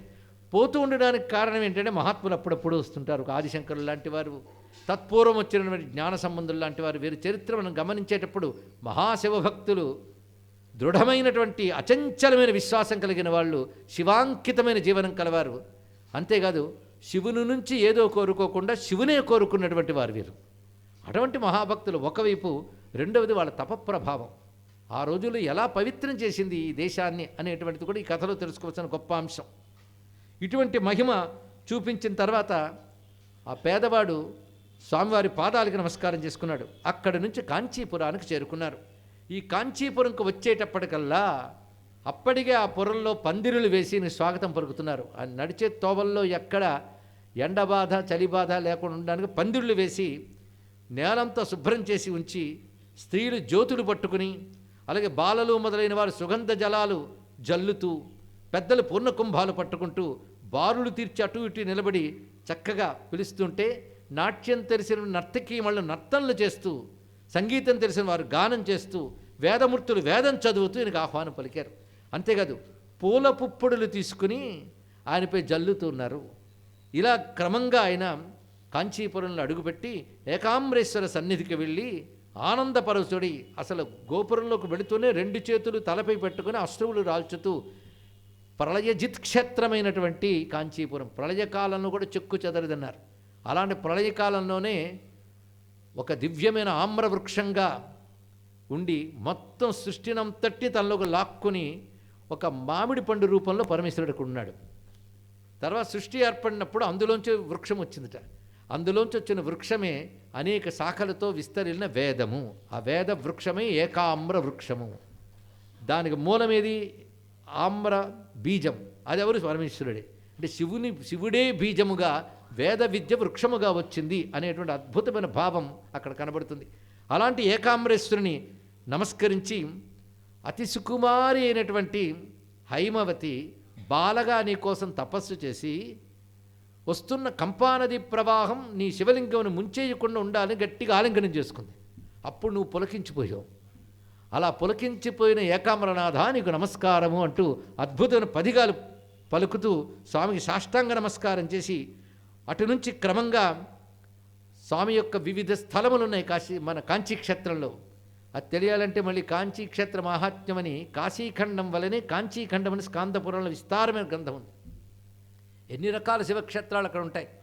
అందుకే ఉత్తరాదిని కాశీ, దక్షిణాదిని కాంచి అన్నారు. కాశీ, కాంచి ఈ 2 విద్యాస్థానములు మాత్రమే కాకుండా స్కందపురాణంలో శివుడు చెప్తాడు, ఈ 2 నాకు 2 కళ్ళు అన్నాడు ఆయన. క్షేత్రరూపుడైన శివునికి 2 నేత్రములు వంటివి కాశీ, కాంచి అని చెప్తూ అక్కడ పరమేశ్వరుని యొక్క ఆనంద తాండవమూర్తిని కూడా దర్శించి ఆ తాండవాన్ని అద్భుతంగా వర్ణించి శివలింగ వైభవాన్ని కూడా తన పదిగాల్లో కీర్తించాడు. అక్కడి నుంచి వచ్చి అక్కడ ఉన్నప్పుడు ఒక మఠంలో వాసం చేస్తూ స్వామి దర్శనం చేసేవాడు. అలా స్వామి దర్శనం చేసిన తర్వాత మరో రోజు కామాక్షి మాతను దర్శించడానికి వెళ్ళాడు. కాంచీపురంలో అమ్మ కామాక్షి మాతను దర్శించి యమకం, కూరట్ మొదలైన తమిళ ఛందస్సుల్లో అమ్మవారిపై కీర్తనలు చేశాడు. అంటే ఈయన పదిగాల్లో అమ్మవారిపై రచనలు కూడా కనిపిస్తుంటాయి. ఇలాంటి రచనలు చేసి అక్కడి నుంచి మళ్ళీ బయలుదేరి కొన్నాళ్ళు అక్కడ ఉన్న తర్వాత పాలారు నదీ తీరంలో, పాలారు నదికి క్షీరిణీ నది అని సంస్కృతం చెప్తుంది. ఇప్పటికీ పాలారు నది కనబడుతుంది మనకి తమిళనాట. ఆ పాలారు నదీ తీరంలో ఉన్నటువంటి అనేక రకమైన ఆలయములు చూస్తున్నాడు. అందులో తిరుపూరల్ అనే చోటుకు వెళ్ళాడు. అక్కడ బృహస్పతి సోదరుడు సంవర్ధముని అని ఆయన తపస్సు చేస్తే శివుడు అనుగ్రహించాడు. ఇలా ప్రతిదానికి ఐతిహ్యం ఉంటుంది. ఏ మహర్షి అక్కడ తపస్సు చేస్తే భగవంతుడు ఏ రూపంలో వచ్చాడో ఆ ఐతిహ్యం కలిసేటట్లుగా పదిగములు రచించారు ఇక్కడ. ఇలా ఉంటూ క్రమంగా తిరువాలంగాడు చేరారు. తిరువాలంగాడు అంటే కొందరు గుర్తొచ్చి ఉంటుంది. కారైక్కాలమ్మ కైలాసం వెళ్ళినప్పుడు నీ నాట్యం చూస్తూ నీ పాదాల దగ్గర ఉంటే చాలు అంటే వటారణ్యం అనే క్షేత్రం ఉంది, అక్కడ నా నాట్యం చూస్తూ నా చరణాల దగ్గర నువ్వు ఉందువుగాని అని చెప్పాడు. ఆ వటారణ్యానికే తిరువాలంగాడు అని పేరు. ఎందుకంటే మరిచిపోలేని కథ కారైక్కాలమ్మని కథ. అది వినడమే జన్మ చరితార్థం అనిపించేటట్టు అద్భుతమైనటువంటి కథను మనం విన్నాం. ఈ మహానుభావుడు అప్పటికే కారైక్కాలమ్మ కథ కూడా అయిపోయింది. వచ్చి ఆ క్షేత్రం సమీపానికి వచ్చేటప్పటికల్లా ఆ మహాత్మురాలు ఇక్కడే నివసిస్తుంది, ఆమె నడయాడిన చోటు. ఇలాంటి చోట నేను పాదం పెట్టనన్నట్ట. ఒక్కొక్కప్పుడు భావాలు అలా వస్తూ ఉంటాయండి. ఎందుకంటే చిదంబరంలో నేను రాత్రి ఉండను, బయట ఉన్నవాడు ఇక్కడికి వచ్చేటప్పటికి ఈ క్షేత్రంలో నేను పాదం పెట్టను. ఎందుకంటే ఆ మహాత్మురాలు కారైక్కాలమ్మన్ అని ప్రసిద్ధి చెందిన పునీతవతి ఇక్కడ ఉన్నది, ఆమె పూజించిన పుణ్యస్థలం ఇది అని ఆ హద్దుల్లోంచే ఒకసారి తాకి చేతులతో తాకి నమస్కరించి అక్కడ ఉన్నటువంటి హద్దులో ఉన్న ఊరిలో ఆయన బస చేసి అక్కడి నుంచి క్షేత్రాన్ని చూస్తూ నమస్కరించుకున్నాడు. ఆ రాత్రి ఆయన నిద్రపోతూ ఉంటే ఆ క్షేత్రంలో ఉన్న వటారణ్యంలో ఉన్న ఈశ్వరుడు స్వప్నంలో కనబడి నన్ను కీర్తించవా అన్నాడు. నేను చెప్పుకున్నాం కదా, ఒక్కొక్క క్షేత్రం వెళ్ళినప్పుడు అక్కడున్న శివుడు ఏం పాడతాడో చూద్దాం అనుకుంటాట. కానీ ఇక్కడికి వచ్చి లోపలికి రాలేదు కనుక పాట లేదు. లోపలికి రాకపోయో పాట పాడవా అన్నాడు ఇక్కడ. అప్పుడు ఆనందపరసుడై స్వప్నావస్థలో స్వామి దర్శనం ఇవ్వగానే ఒక్కసారి కళ్ళు తెరిచి లేచి నిలబడి హృదయం ద్రవించిపోయి నువ్వే నాకు సాక్షాత్కారాన్ని ప్రసాదించే స్వామి అని మురిసిపోయి స్వామిపై అద్భుతమైన పదిగాన్ని ఆయన గానం చేశాడు అక్కడ. ఆ తర్వాత తిరువలంగా నటరాజస్వామిని పూజించి తిరుప్పాసురం అనే క్షేత్రానికి చేరాడు. అక్కడ ఆదిశేషువు శివుని ఆరాధించినటువంటి చోటు. అక్కడ చేరి పరమేశ్వరునిపై మరొక పదిగాన్ని అక్కడ రచించి అక్కడి నుంచి అక్కడ ఉండగా ఆయనకు ఒక్కసారి గుర్తొచ్చిందట. ఏమిటంటే కన్నప్పనైనారు గుర్తొచ్చాడు ఆయనకి. ఆ గుర్తు రావడం అనేది కూడా ఈశ్వరుడు ప్రేరణండి. ఇది బాగా తెలుసుకోవాలి. ఒక సమయంలో కూడా స్మరణకు వచ్చింది అంటే ఈశ్వరుడు స్ఫురణ ఇచ్చాడని అర్థం. ఇక్కడ మనం అనుకుంటాం స్మరిద్దాం అనుకుంటాం, కానీ స్మరణ ప్రయత్నించేటప్పటికల్లా ఇంకో వైపు వెళుగుతుంది మనస్సు. అదే అడుగడుగునా ఈశ్వరు అనుగ్రహం మనకు కావలసినదే. ఆ స్మరణ ఇచ్చాడు. స్మరణ ఇవ్వగానే ఆయనకి ఏమనిపించిందంటే అప్పటికప్పుడు కాళహస్తి చూడాలనిపించింది. కన్నప్పనైనార్ గురించి గుర్తురాగానే. ఎందుకంటే ఆ భక్తుడిని తలంచుకుంటే శంకర భగవత్పాదుల వారి కరిగిపోయి శివానందనగర్లో ఆయనకంటూ ఒక శ్లోకం పెట్టాడంటే ఎటువంటి భక్తుడు అనే కన్నప్పనైనాన్ని తలంచుకుని మురిసిపోయి అక్కడికి వెళ్ళాలని బయలుదేరుతున్నాడు. అక్కడి నుంచి అక్కడికి వెళుతూ ఉన్నప్పుడు త్రోవలో అనేక అరణ్యాలు, పర్వతాలు ఇవన్నీ దాటుకుంటూ వెళుతున్నాడు. ఆ వెళుతున్నప్పుడు ఆ చుట్టుపట్ల ప్రాంతాలు అందరూ కూడాను జ్ఞాన సంబంధుడు రచనలకి, ఆయన పాటలకి, ఆ భక్తుల గానాలకి మురిసిపోయి వారందరూ శివభక్తులై కొంతమంది ఆయనతో పాటు ఆయన వెనకే వెళుతూ ఉన్నారు. అలా అనేక క్షేత్రములు చూసుకుంటూ క్రమంగా శివలోకం భూలోనకానికి దిగిందా అన్నట్లు వెళ్ళింది వాళ్ళ ప్రయాణం. అలా వెళుతూ క్రమంగా శ్రీకాళహస్తి చేరుకున్నారు. ఆ వెళ్ళిన వెంటనే ముందు ఆ నేలపై పడి నమస్కారం చేశాడు శ్రీకాళహస్తీశ్వరుడికి. ఎందుకంటే భక్తవత్సల స్వరూపుడు ఆయన. సాలిపురుగు, పాము, ఏనుక్కు ముక్తినిచ్చినటువంటి గొప్ప స్వామి. పైగా సద్యోముక్తి క్షేత్రం, సువర్ణముఖరి తీరమది. అక్కడ కన్నప్పనైనారు పూజించి ఆఖరికి ఆయన విగ్రహాన్ని అంతరాలయంలో పెట్టి ఆరాధిస్తారు. కన్నప్ప కొండ అని అక్కడ ఉన్నది. అవన్నీ చూసి ఆనందిస్తూ ఆయన కన్నప్ప విగ్రహాన్ని అక్కడ చూసిన వెంటే కళ్ళ బొటబొట ఆనందాశ్రులు రాలి నిర్మలమైన భక్తి ఒక రూపం ధరిస్తే అదే కన్నప్పనైనా అన్నాడు. ఇక్కడ భక్తి యొక్క రూపం ఆయన అని ఆనందపరసుడై అక్కడ పరమేశ్వరుని స్తుతిస్తూ స్వామిని కీర్తించి అనేక పదిగాలు చెప్పాడు. అక్కడి నుంచి ఎక్కడికి వెళ్ళినా ఆయన అక్కడుండగా కైలాసాన్ని చూశాడు. అచ్చం అప్పటికి కూడా అక్కడ చూడగానే కైలాసానికి వెళ్ళాలనిపించింది. ఈయన దక్షిణ కైలాసం చూసిన వెంటనే ఉత్తర కైలాసం కూడా గుర్తొచ్చింది, కానీ వెళ్ళలేదు ఈయన. ఏకకాలంలో దక్షిణ కైలాసాన్ని, ఉత్తర కైలాసాన్ని కూడా స్తుతించాడు ఆయన. కైలాసనాథ అనే మాట ఆయనకి ఇష్టమైన మంత్రంగా మారిపోయిందట. కైలాసనాథ ఇదంటే చాలండి. ఎందుకంటే శివుడు అనగానే కైలాసవాసి, కానీ కైలాసనాథ అనే మాటే చాలా మహామంత్రం అని భావించి కైలాసనాథునిపై పదిగం చెప్పాడు ఆయన. ఇక్కడ ఈ కైలాసము ఆయన దక్షిణ కైలాసం వద్ద స్తుతించినప్పటికీ కూడా అది మానసరోవరం వద్ద ఉన్న కైలాసానికి వర్తిస్తుంది. సమస్త బ్రహ్మాండములు కావాలన్నటువంటి శివుని యొక్క పరంధామమైన కైలాసానికి కూడా వర్తిస్తుంది. అసలు కైలాసం అంటేనే ఆనంద నిలయం. ఎక్కడ కూర్చుని పరమేశ్వరుడు విశ్వరచన అనే కేళి చేస్తాడో అన్నాడు ఇక్కడ. పంచాననం ప్రబల పంచ వినోదశీలం సంభావయే మనసి శంకర మంబికేశం అంటుంది శివపురాణం. ఆద్యంత మంగళ మజాత సమాన భావం ఆర్యంతమీశమజరాపరమాత్మదేవం పంచాననం ప్రబల పంచ వినోదశీలం సంభావయే మనసి శంకర మంబికేశం అని శివపురాణంలో అత్యద్భుతమైన శ్లోకం ఉంది. పంచ వినోదశీలం అంటే సృష్టిలో 5 పనులు ఆయన చేస్తుంటాడు ఇప్పుడు. సృష్టి, స్థితి, సంహార, తిరోధాన, అనుగ్రహములు. ఇవి ఆయనకి వినోదములు. కేళి అంటే ఆట. ఆటని దేన్ని అనాలో చాలామందికి తెలుస్తుంది. ఆట ఆడేవాడికి ఆందోళన ఉండదు. ఆటపై సంపూర్ణమైన ఎరుకుంటుంది. ఆటలో వేటికి తను అంటాడు. అలా జగన్ రచన చేస్తాడు కనుక ఆయనకి అది కేళి లేదా లీల. అలాగే సృష్టికి సంబంధించిన కేళులు, ఆట అంటేనే ఆనందం కదా, ఇవి ఆనందంగా ఆడతాడు ఆయన. అలా ఆనందంగా ఈ కేళులన్నీ, ఆటలన్నీ ఆడతాడే. ఎక్కడ కూర్చుని ఆడతాడో కేళుల సమూహమంతా ఎక్కడుందో అది కైలం. ఆ కైలమునకు ఆవాసం కైలాసం. ఇది గొప్ప విషయాన్ని చెప్పారు. ఇంకొక రహస్యంలో కమ్ అంటే శిరస్సు, కే అంటే శిరస్సు యందు శివయోహ లాస్యం అన్నాడు. పార్వతీ పరమేశ్వరుడు ఆనందరూపమైనటువంటి లాస్యముతో బ్రహ్మరంధ్రంలో ఉంటారట. కనుక కైలాసం అనగానే బ్రహ్మరంధ్ర స్థానము, సహస్రార స్థానానికి కైలాసం అని పేరు. ఇది తెలిస్తే మహాకైలాస నిలయ అని. కైలాసనాథుడు అంటే అన్నిటికంటే హైట్ ఎక్కువ పర్వతం కదా. అన్నిటికంటే హైట్ అంటే మనం నిలబడితే మూలాధారం నుంచి లెక్క కడితే అన్నిటికంటే హైట్ అంటే ఇదే. కనుక అదే కైలాసలింగం అంటే చోటదండి. ఇక్కడ జ్యోతిర్లింగ స్థానం అంటే భ్రూమధ్యం. అలాంటి కైలాసం అంటే యోగి దృష్టి ఎలా ఉంటుందో చెప్పడం కోసం చెప్తున్నాం. ఇక్కడ అంతర్గత కైలాసాన్నే దర్శించిన మహానుభావుడైన అందుకు కైలాసనాథ అని పిలిచాడు.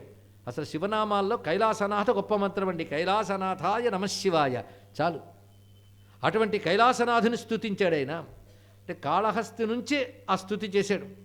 అదేవిధంగా అక్కడి నుంచే కదలకుండా మరికొన్ని కీర్తనలు చేశాడు కాళహస్తి నుంచే. అందులో గోకర్ణాన్ని, శ్రీశైలాన్ని కూడా కీర్తించాడు ఆయన. శ్రీశైలానికి వెళ్ళలేదు కానీ శ్రీశైలంపై పదిగం ఉంది, గోకర్ణంపై కూడా పదిగం రచించాడు. అటు నుంచి క్రమంగా తిరువట్రియార్ అని ఊరు చేరుకున్నాడు.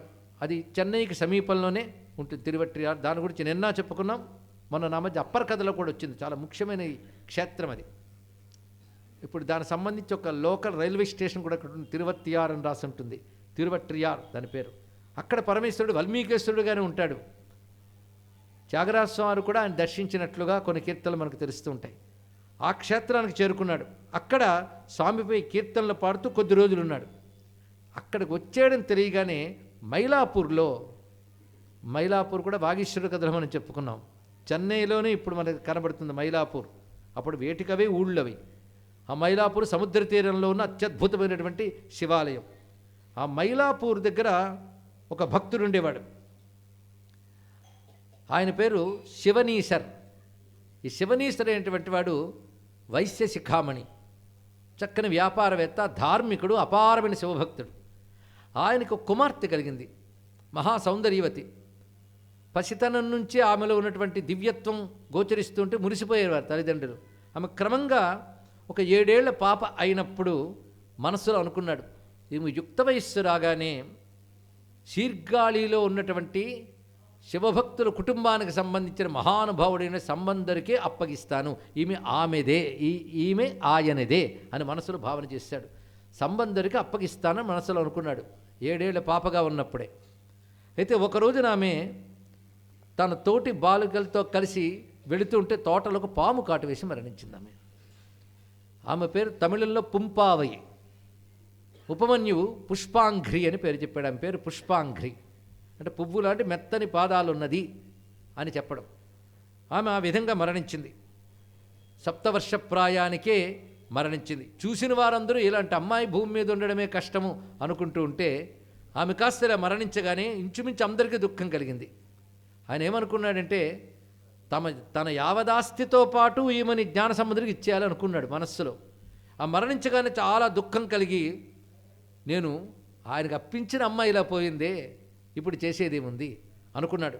అనేక మంది ఈ విషవైద్యుల్ని పిలిపించాడు, పాము విషయం తీయగలిగే వాళ్ళని.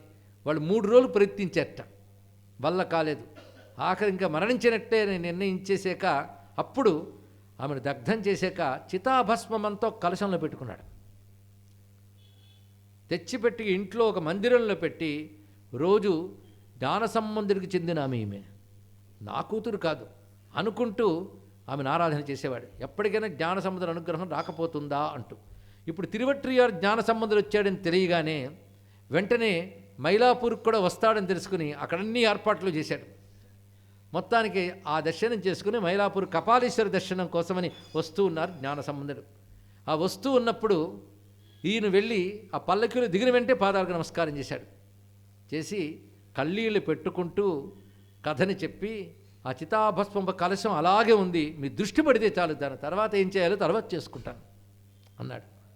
అయితే తీసుకువచ్చి ఆలయం వెలుపలి ప్రాకారం అంటే ప్రాకారానికి వెలుపలి వైపు పెట్టి ఉంచు అని చెప్పాడు ఆయన. మొత్తం ఆయన ప్రదక్షిణ చేసుకువచ్చిన తర్వాత ఆ కలశం అక్కడ పట్టుకుని నిలబడినాడు తండ్రి. ఏది చితాభస్మం ఇచ్చారు కలశాన్ని. వెంటనే ఈయన ఒక పదిగం పలకగానే ఆశ్చర్యకరమైన దృశ్యం. అక్కడ అనేక మంది చూడడానికి అప్పుడే వచ్చారు. ఆ కలశంలోంచి మళ్ళీ బ్రతికి వచ్చింది పుంపావై, పుష్పాంఘ్రి. నెమ్మదిగా ఎలా వచ్చిందో సెక్యులర్ అక్కడ బొమ్మ కట్టినట్టు వర్ణిస్తాడు. నెమ్మదిగా పాదములు, చేతులు, శిరస్సు ఇలా వస్తూ 12 ఏళ్ల ప్రాయం ఉంటే ఎలా ఉంటుందో అలా ఉన్నది అమ్మాయి. ఇక్కడ ఎప్పుడైతే ఆ విధంగా జరిగిందో ఆశ్చర్యకరం. ఇక్కడ వెంటనే దేవతలు పూలవాన కూడా కురిపించారు. అటువంటి లీల చేశాడు ఈ మహానుభావుడు. అప్పుడు ఆశ్చర్యపోయి పాదాలపై పడి, ఈమె నీకోసమే పుట్టిందని భావించాను, కాబట్టి నీ వల్లనే ఈమె ఈ విధంగా ఉద్ధరింపబడింది అని చెప్పిన వెంటనే, కనుక నీకు అప్పగిస్తున్నాను తీసుకో అన్నాడు. నీ పత్నిగా స్వీకరించు అన్నాడు.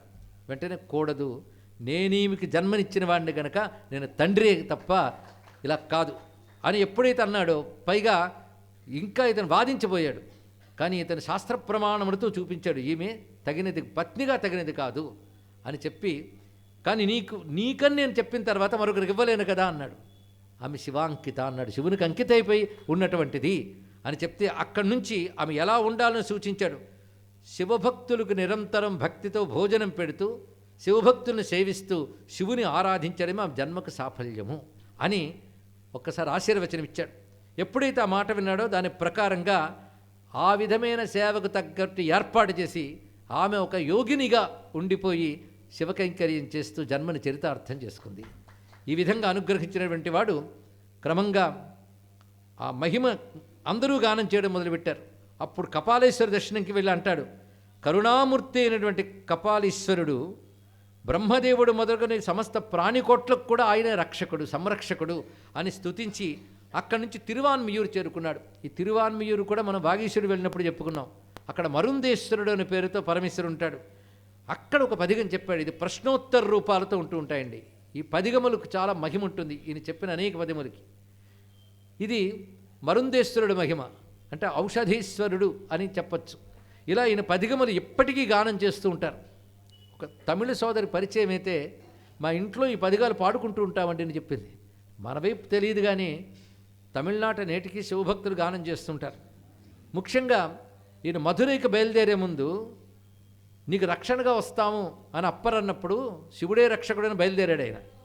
మరి కాలము ముహూర్తము ఇత్యాదులు చెప్తే శివుడు ఎవడి హృదయాల్లో ఉంటాడో వారిని అన్నీ రక్షిస్తాయని ఒక అద్భుతమైన పదిగం చెప్పాడు. ఇవాళ ఈ సమయంలో ఆ పదిగంలో కొంతైనా చెప్పుకోవాలి అనిపించింది. ఎందుకంటే ఒక గడ్డు కాలం దాపురించినప్పుడు పరమాచార్యుల వారు తమిళనాట నిత్యం ఈ పదిగం గానం చేయని చెప్పారు. అది కోళర్ పదిగం అంటారు. ఈ రోజుల్లో పేరు చెప్తే చాలు సెర్చ్ చేసి తెచ్చుకునే అవకాశం ఉంది కనుక మీరు సెర్చ్ చేయవచ్చు. వీటిని కోళర్ పదిగం తమిళంలో ఉంటుంది. అత్యంత మహిమాన్వితమైన పదిగం ఇది. మొత్తం 8 స్టాంజాస్ అంటారే, 8 భాగములుగా ఉంటుంది. అందులో ఎన్నెన్ని విషయాలు చెప్తాడు. మొత్తం 8 గొప్పవే, కానీ ఒక్కటైనా కనీసం చెప్పుకుంటే వేయిర్ తోళపంగన్ విడముండ కండన్ మిగనల్ల వీణై తడవి మాసరు తింగళ్ గంగై ముడిమేల్ అణిందేన్ ఉళమే పుగంద అదనాల్ ஞாயிறு திங்கள் செவ்வாய் புதன் வியாழன் வெள்ளி శనిం పాంబిరండు ఉడనే ఆసరు నల్ల నల్ల అవై నల్ల నల్ల అడియర్ అవర్కు మిగవే.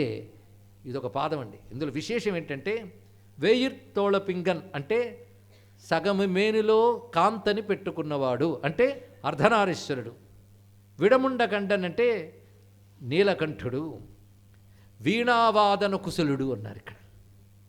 వీణావాదన లోలుడవు శివ మనోవిధమెరుంగరు అంటాడు త్యాగరాజ స్వామి కీర్తనలో. శివుడు వీణ ఎప్పుడు మీటాడండి అంటే దక్షిణామూర్తి రూపంతో శివుడు వీణను పట్టుకున్న వీణా దక్షిణామూర్తిని మంత్రం ఉంది. భస్మవ్యా పాండురంగ శశిధరో జ్ఞానముద్రాక్షమాల వీణాపుస్తైర్విరాజత్ కరకమలధరో యోగ పట్టాభిరామ వ్యాఖ్యాపీఠే నిషన్నో మునివరనికరై సేవ్యమాన ప్రసన్న సవ్యాళ కృత్తివాసా సతతమవతునో దక్షిణామూర్తిరీశ అని. ఎంత రమ్యమైన శ్లోకం ఇది. అయితే మన దక్షిణామూర్తి కనబడ్డా ఇంకోడు కనబడ్డా నిమీలిత నేత్రాలైన వారికి నేను చెప్పరు, కానీ భక్తి కలిగిన వారిని స్పందింపజేసేటువంటి అద్భుతమైనటువంటి వీణావాదన కుశలుడైనటువంటి దక్షిణామూర్తిని నమస్కరించుకోవాలి. అంటే మిగనెల్ల వీణై తడవ ఆ మూర్తిని చెప్పాడు ఈయన ఇక్కడ. మాసర తింగళ్ అంటే నెలవంకని దాల్చినటువంటి వాడు. గంగై ముడిమేల్ గంగని ముడివేసుకున్నటువంటి వాడు.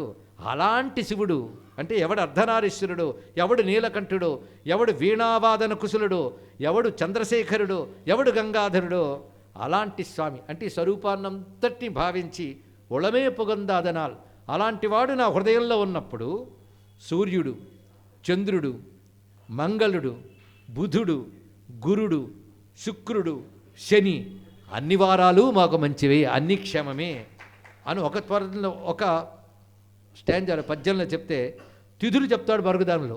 యోగములు, కరణములు, అలాగే పంచభూతములు, బ్రహ్మ విష్ణువాది దేవతలు వీరందరూ మనకి అనుగ్రహిస్తారు, అనుకూలిస్తారు, అడుగడుగునా కాపాడతారు ఎప్పుడు శివుడు మనస్సులో ఉన్నప్పుడు. ఇది ఇంత మహిమాన్వితమైన పదిగమై అప్పటి నుంచి ఇప్పటి వరకు పారాయణ చేసుకుంటున్నారు. మనం మహానుభావుడైన జ్ఞాన సంబంధుడు కదని అటు పరమేశ్వరుని అనుగ్రహాన్ని కాశీక్షేత్రంలో చెప్పుకుంటున్నాం కనుక ఈ పదిగం ప్రస్తావన మహిమ చేత భారతదేశం అన్ని విధాలా క్షేమంగా ఉండుగాక. అది ఫలితంగా స్వామిని ప్రార్థిద్దాం. ఎందుకంటే ప్రస్తుతం ఉన్న పరిస్థితుల్లో గడ్డుకాలమే. దుర్మార్గులు భయంకరమైనటువంటి విధంగా రాజధాని నగరంలో ప్రేలుడు చెయ్యగానే బాధ కలిగింది. కానీ అంతకు మించిన భయంకరమైన ప్రమాదాలు తలపడుతూ ఉంటే ఆశ్చర్యకరంగా మన వాళ్ళు పట్టుకుని వాటిని నిరోధించారు అంటే ఈశ్వరానుగ్రహం మనకున్నది. ఈ సందర్భంలో మనం తెలుసుకోవాల్సింది, ఏకకాలంలో కొన్ని లక్షల మందిని చంపగలిగే విషద్రవ్యాన్ని తయారు చేసి ఉంచుకుంటే దానంతటినీ కూడా అనుకోకుండా మన ఇంటెలిజెన్స్ విభాగం పట్టుకుంది అనే వార్త నిన్న మీరు అందరికీ తెలిసి ఉంటుంది. ఇక్కడ లేకపోతే ఎలాంటి ప్రమాదం జరిగేది? పైగా ఎక్కడ కలుపుదామనుకున్నారు అంటే రాజధాని నగరాలు మాత్రమే కాకుండా హిందువుల క్షేత్రాల్లో ఉన్న తీర్థాది జలాల్లో కలపాలనుకున్నారట. చూడండి, అతి ఔదార్యంతో ఏదైతే ఏం పోయిందో అనుకుంటూ ఉంటే ఇక్కడుంటూ ఇక్కడ తిండి తింటూ ఈ దేశాన్ని ఎలా ప్రమాదంలో ముంచాలా అని చూస్తున్న దుర్మార్గులు ఉన్నారు. ఆలోచించాల్సిన బాధాకరమైన అంశం.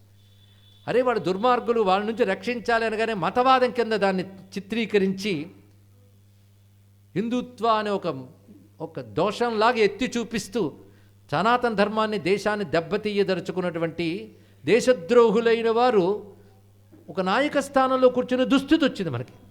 ఇలాంటి పరిస్థితులు ఎవరు రక్షిస్తారు భారతదేశాన్ని? ఎవరు కనిపెట్టారండి అక్కడ విషద్రవ్యం ఉన్నట్టు? ఎవరు కనిపెట్టారు విదేశాల నుంచి, పక్క శత్రు దేశాల నుంచి ఈ దేశంలో పేల్చడానికి కొన్ని కోట్ల బాంబులు సామగ్రి వచ్చిందని ఎవరు కనిపెట్టారు అంటే ఆ మహాగణపతి కనిపెట్టాడని చెప్పాలి.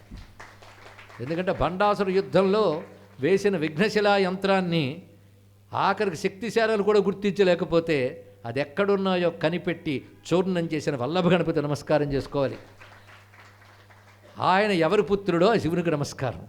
అందుకే ఆ అమ్మవారితో కూడిన అయ్యవారు అదే అన్నాడుగా మొదటి వాక్యంలోనే, అర్ధనారీశ్వరుడు ఎవరి హృదయంలో ఉంటాడో వాడికి అన్ని వారములు, అన్ని తిథులు, అన్ని నక్షత్రాలు, అన్ని స్థలములు, ఎన్ని రాస్తాడనేది, అన్ని స్థలములు, అన్ని చోట్లు, ఆఖరికి బ్రహ్మ విష్ణు ఇంద్రాది దేవతలు అందరూ రక్షిస్తారు.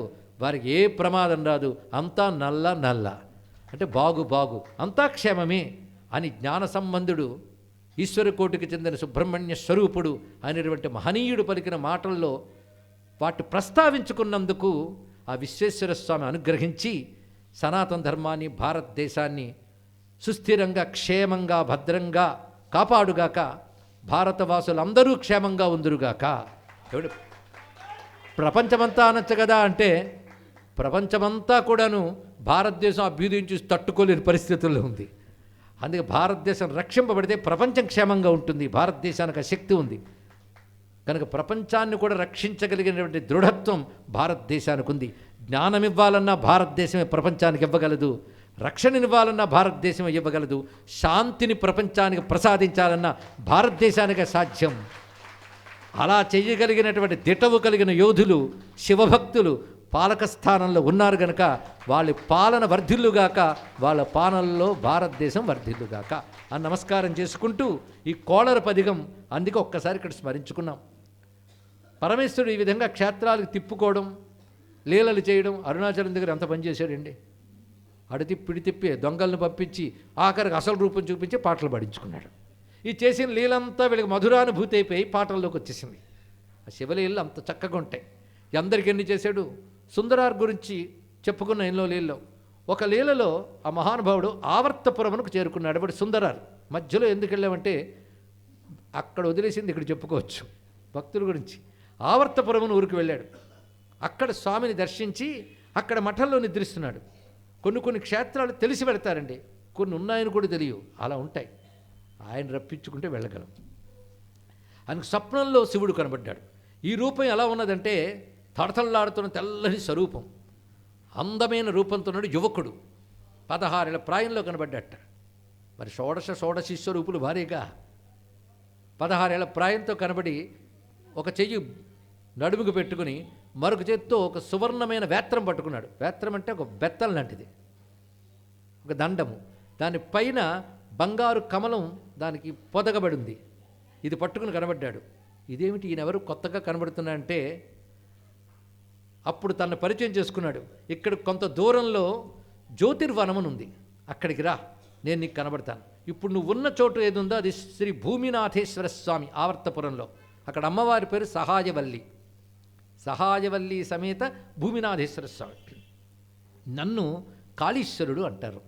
ఈయన అక్కడ మరొక క్షేత్రంలో జ్యోతిర్వనం అనే క్షేత్రంలో ఉంటాను, అక్కడికి నువ్వు రా అని చెప్పి ఈ రూపంతో అక్కడ ఉంటాను నేను అన్నాడు. ఇక్కడికి ఈశాన్య దిశలో 3 యోజనాలు దాటిన తర్వాత అది వస్తుంది. అంటే ఆయన చెప్పుకుంటున్నాడు చూడండి, ఆ క్షేత్రంలో ఉన్న స్వామి రప్పించుకునేటువంటి మాట. సరే బయలుదేరి వెళ్తున్నాడు. ఆ వెళుతూ ఉంటే తోవల వృద్ధపుర క్షేత్రం అని ఒకటి వచ్చింది. అక్కడ శివుడు ఉన్నాడు కదా, అది చూడడానికి వెళ్తున్నాడు. అక్కడ ఆ వృద్ధపుర క్షేత్రంలో సుందరారికి వారి పరివారానికి ఆ వెళ్ళినప్పుడు ఆ యువకుడు ఎవడైతే స్వప్నంలో కనబడ్డాడో ఆయన వృద్ధపురం దగ్గర మళ్ళీ కనబడ్డాడు. ఈసారి కనబడినప్పుడు ఎలా కనబడ్డాడంటే వాళ్ళ ఆవిడితో కనబడ్డాడు. కానీ శివమాయ కమ్ముకుంటే ఆయన శివుడిని పోల్చడం కూడా ఇబ్బంది. చూస్తూ ఉంటే ఈయనకు ఆనందం కలుగుతుంది. మీరెవరు అంటే మేము ప్రయాణం చేసి వెళ్తున్నాం, ఆకలిస్తుంది, మా భోజనం పెట్టగలవా అని అడిగారు. ఈయన ప్రయాణం చేస్తుంటే మధ్యలో అడిగాడు సుందరాన్ని. అయితే సుందరాతో కూడా చుట్టూ శిష్యవర్గం ఉన్నారుగా.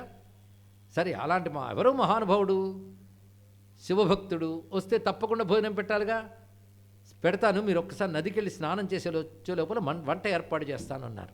ఇక్కడ మొత్తం వడ్డలు అయిపోయాయి. శిష్యవర్గం అంతా కూర్చొని అద్భుతంగా వంటలు తయారు చేశారు. ఇంకా వడ్డలు మిగిలే. ఈయన స్నానానికి వెళ్ళి వాడు ఎప్పటికీ రారేవేరు అని మీరు ఒక్కసారి చూసిరండి, ఇక్కడే నదికి స్నానానికి వెళ్ళారు కదా, చూసిరంటే వాళ్ళు చూసి వచ్చారు, కనిపించట్లేదండి. అయ్యో ఎంత పని జరిగింది అని మళ్ళీ కొందరితో కలిసి ఈయన వెతకడానికి వెళ్ళాడు అడవిలోకి. ఆ వెళ్ళేటప్పటికల్లా ఎక్కడా కనబడలేదు సరికదా. ఒక చెట్టు కింద మాత్రం భోజనం చేసేసిన తర్వాత అక్కడ కొన్ని మెతుకులు పడి ఉంటాయి, అలాంటివి పత్రాలు పడి ఉన్నాయి. ఇదేమిటి ఈ దృశ్యం ఏంటంటే మళ్ళీ వెనక్కి వచ్చారు. వచ్చేటప్పుడు వండిన వాళ్ళందరూ లబోదిబోని వచ్చి ఇక్కడ ఇన్ని వంటలు వండేమా, అదేమిటి ఆశ్చర్యకరంగా అన్ని మాయమైపోయి అన్నారు ఇక్కడ. అంటే అవన్నీ అక్కడికి తెప్పించుకు తినేశాడు ఆయన ఇక్కడ. ఇదేమిటి ఇలా అనుకున్నాడు.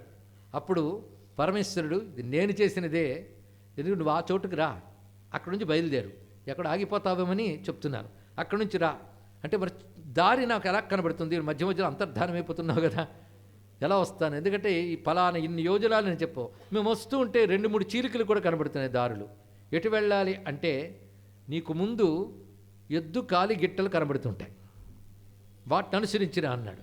ఆ ఎద్దేమిటి అంటే నీ ముందు నడిచే నేనే అన్నాడు. ఇక్కడ ఎలా నడుస్తావు, వృషభంపై నేను మా ఆవిడ కూర్చుంటాం, ఆ వృషభం ముందు నడుస్తుంటుంది నీకు ముందు.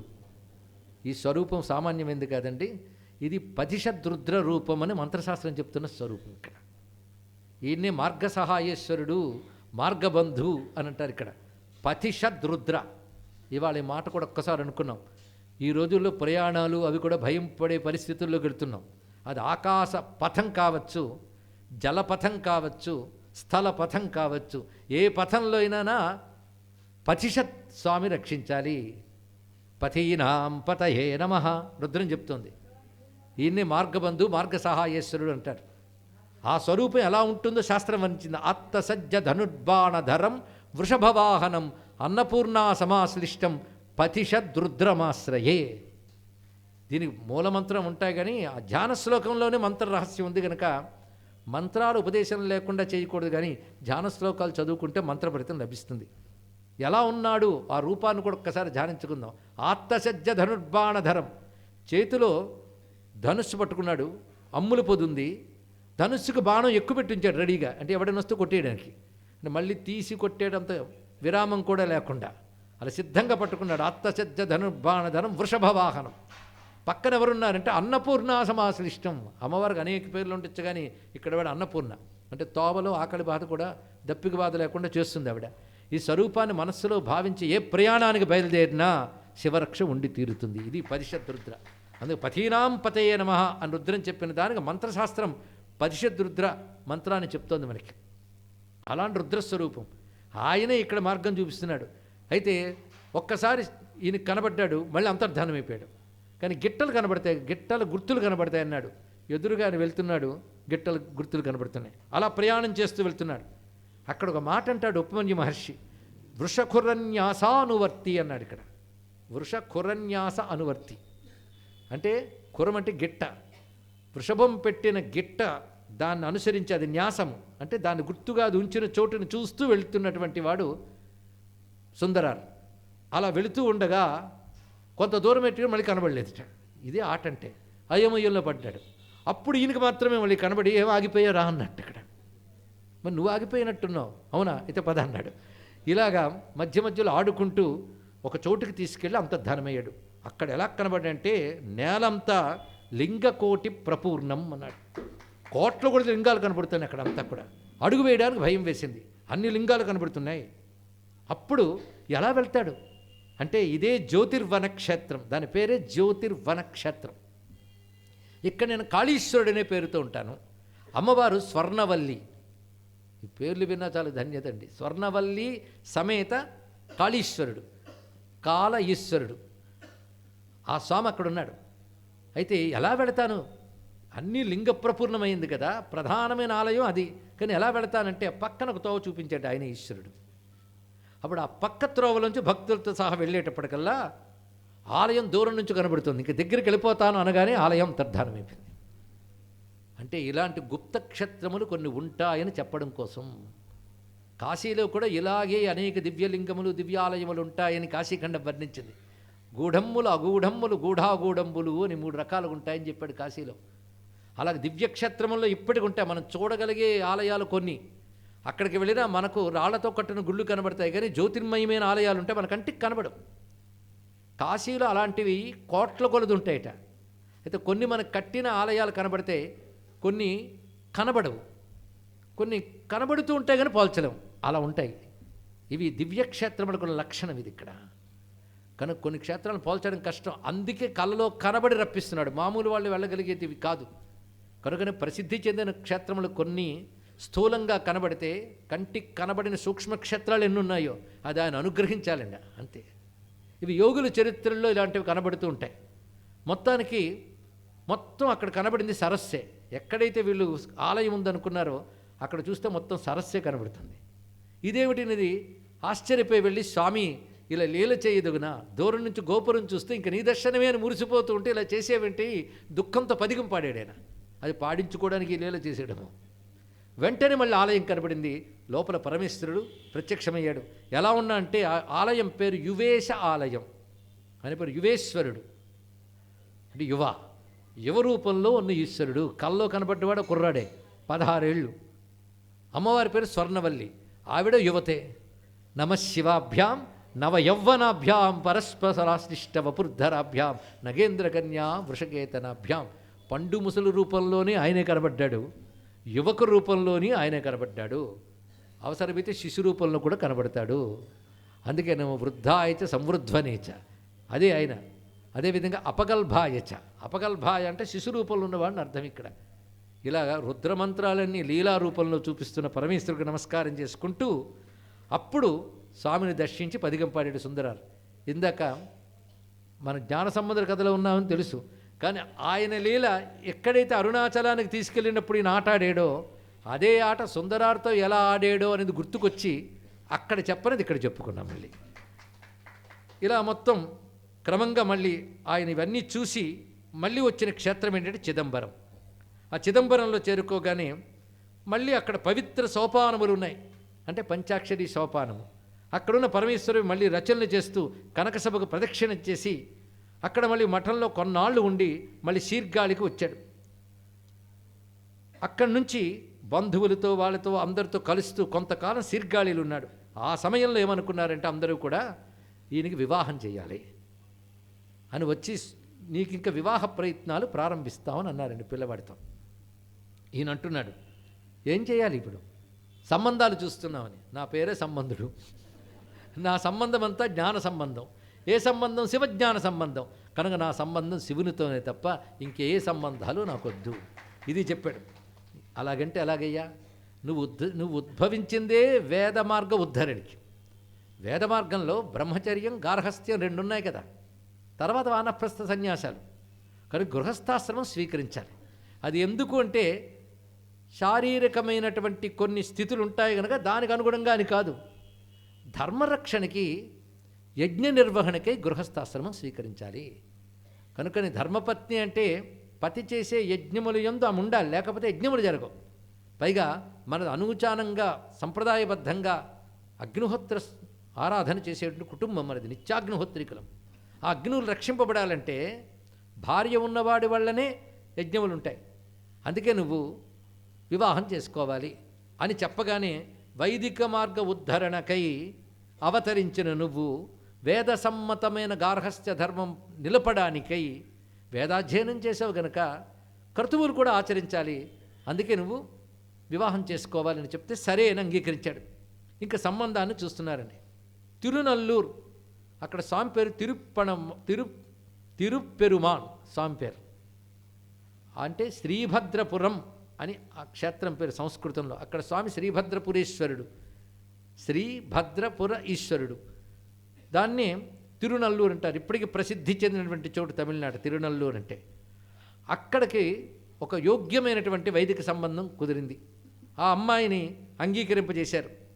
వాళ్ళు కూడా ఆనందపరుసులైపోయారు. జ్ఞాన సంబంధుడికి పత్ని అవుతుంది మా కుమార్తె అని సంతోషించారు. దానితో ఇంకా పెళ్లి సంబంధం కుదిరింది. ఇంకా పెళ్లి ఏర్పాట్లు వర్ణిస్తున్నారు. ఒక అధ్యాయం అంతా వర్ణిస్తారు ఈ పెళ్లిని. జ్ఞాన సంబంధుని యొక్క వివాహ ఉత్సవం అద్భుతమైన ఘట్టం ఇది. ముఖ్యంగా నవధాన్యాలు మొలకెత్తడానికి పాలికలు సిద్ధం చేయడం మొదలుపెట్టుకుని, అంటే అక్కడ చేసేది నాంది శ్రాద్ధం, అవి మొదలుపెట్టి తోరణాలు, దీపాలు, కలశాలు, ముత్యాల మాలికలు వీటన్నిటితో నగరాలను అలంకరించారు. బంధువులు అందరూ వస్తున్నారు. ఈ బంధువుల్లో జ్ఞాన సంబంధుణ్ణి పూజించే భక్తులు కొన్ని చోట్ల ఉన్నారు. మురుగునాయనార్ మొదలైన వాళ్ళ గురించి చెప్పుకున్నాం. వాళ్ళందరూ జ్ఞాన సంబంధుడికి పెళ్ళి అని వాళ్ళందరూ వచ్చారట. చాలామంది భక్తులు వచ్చారు, కొందరు రాలేకపోయారు.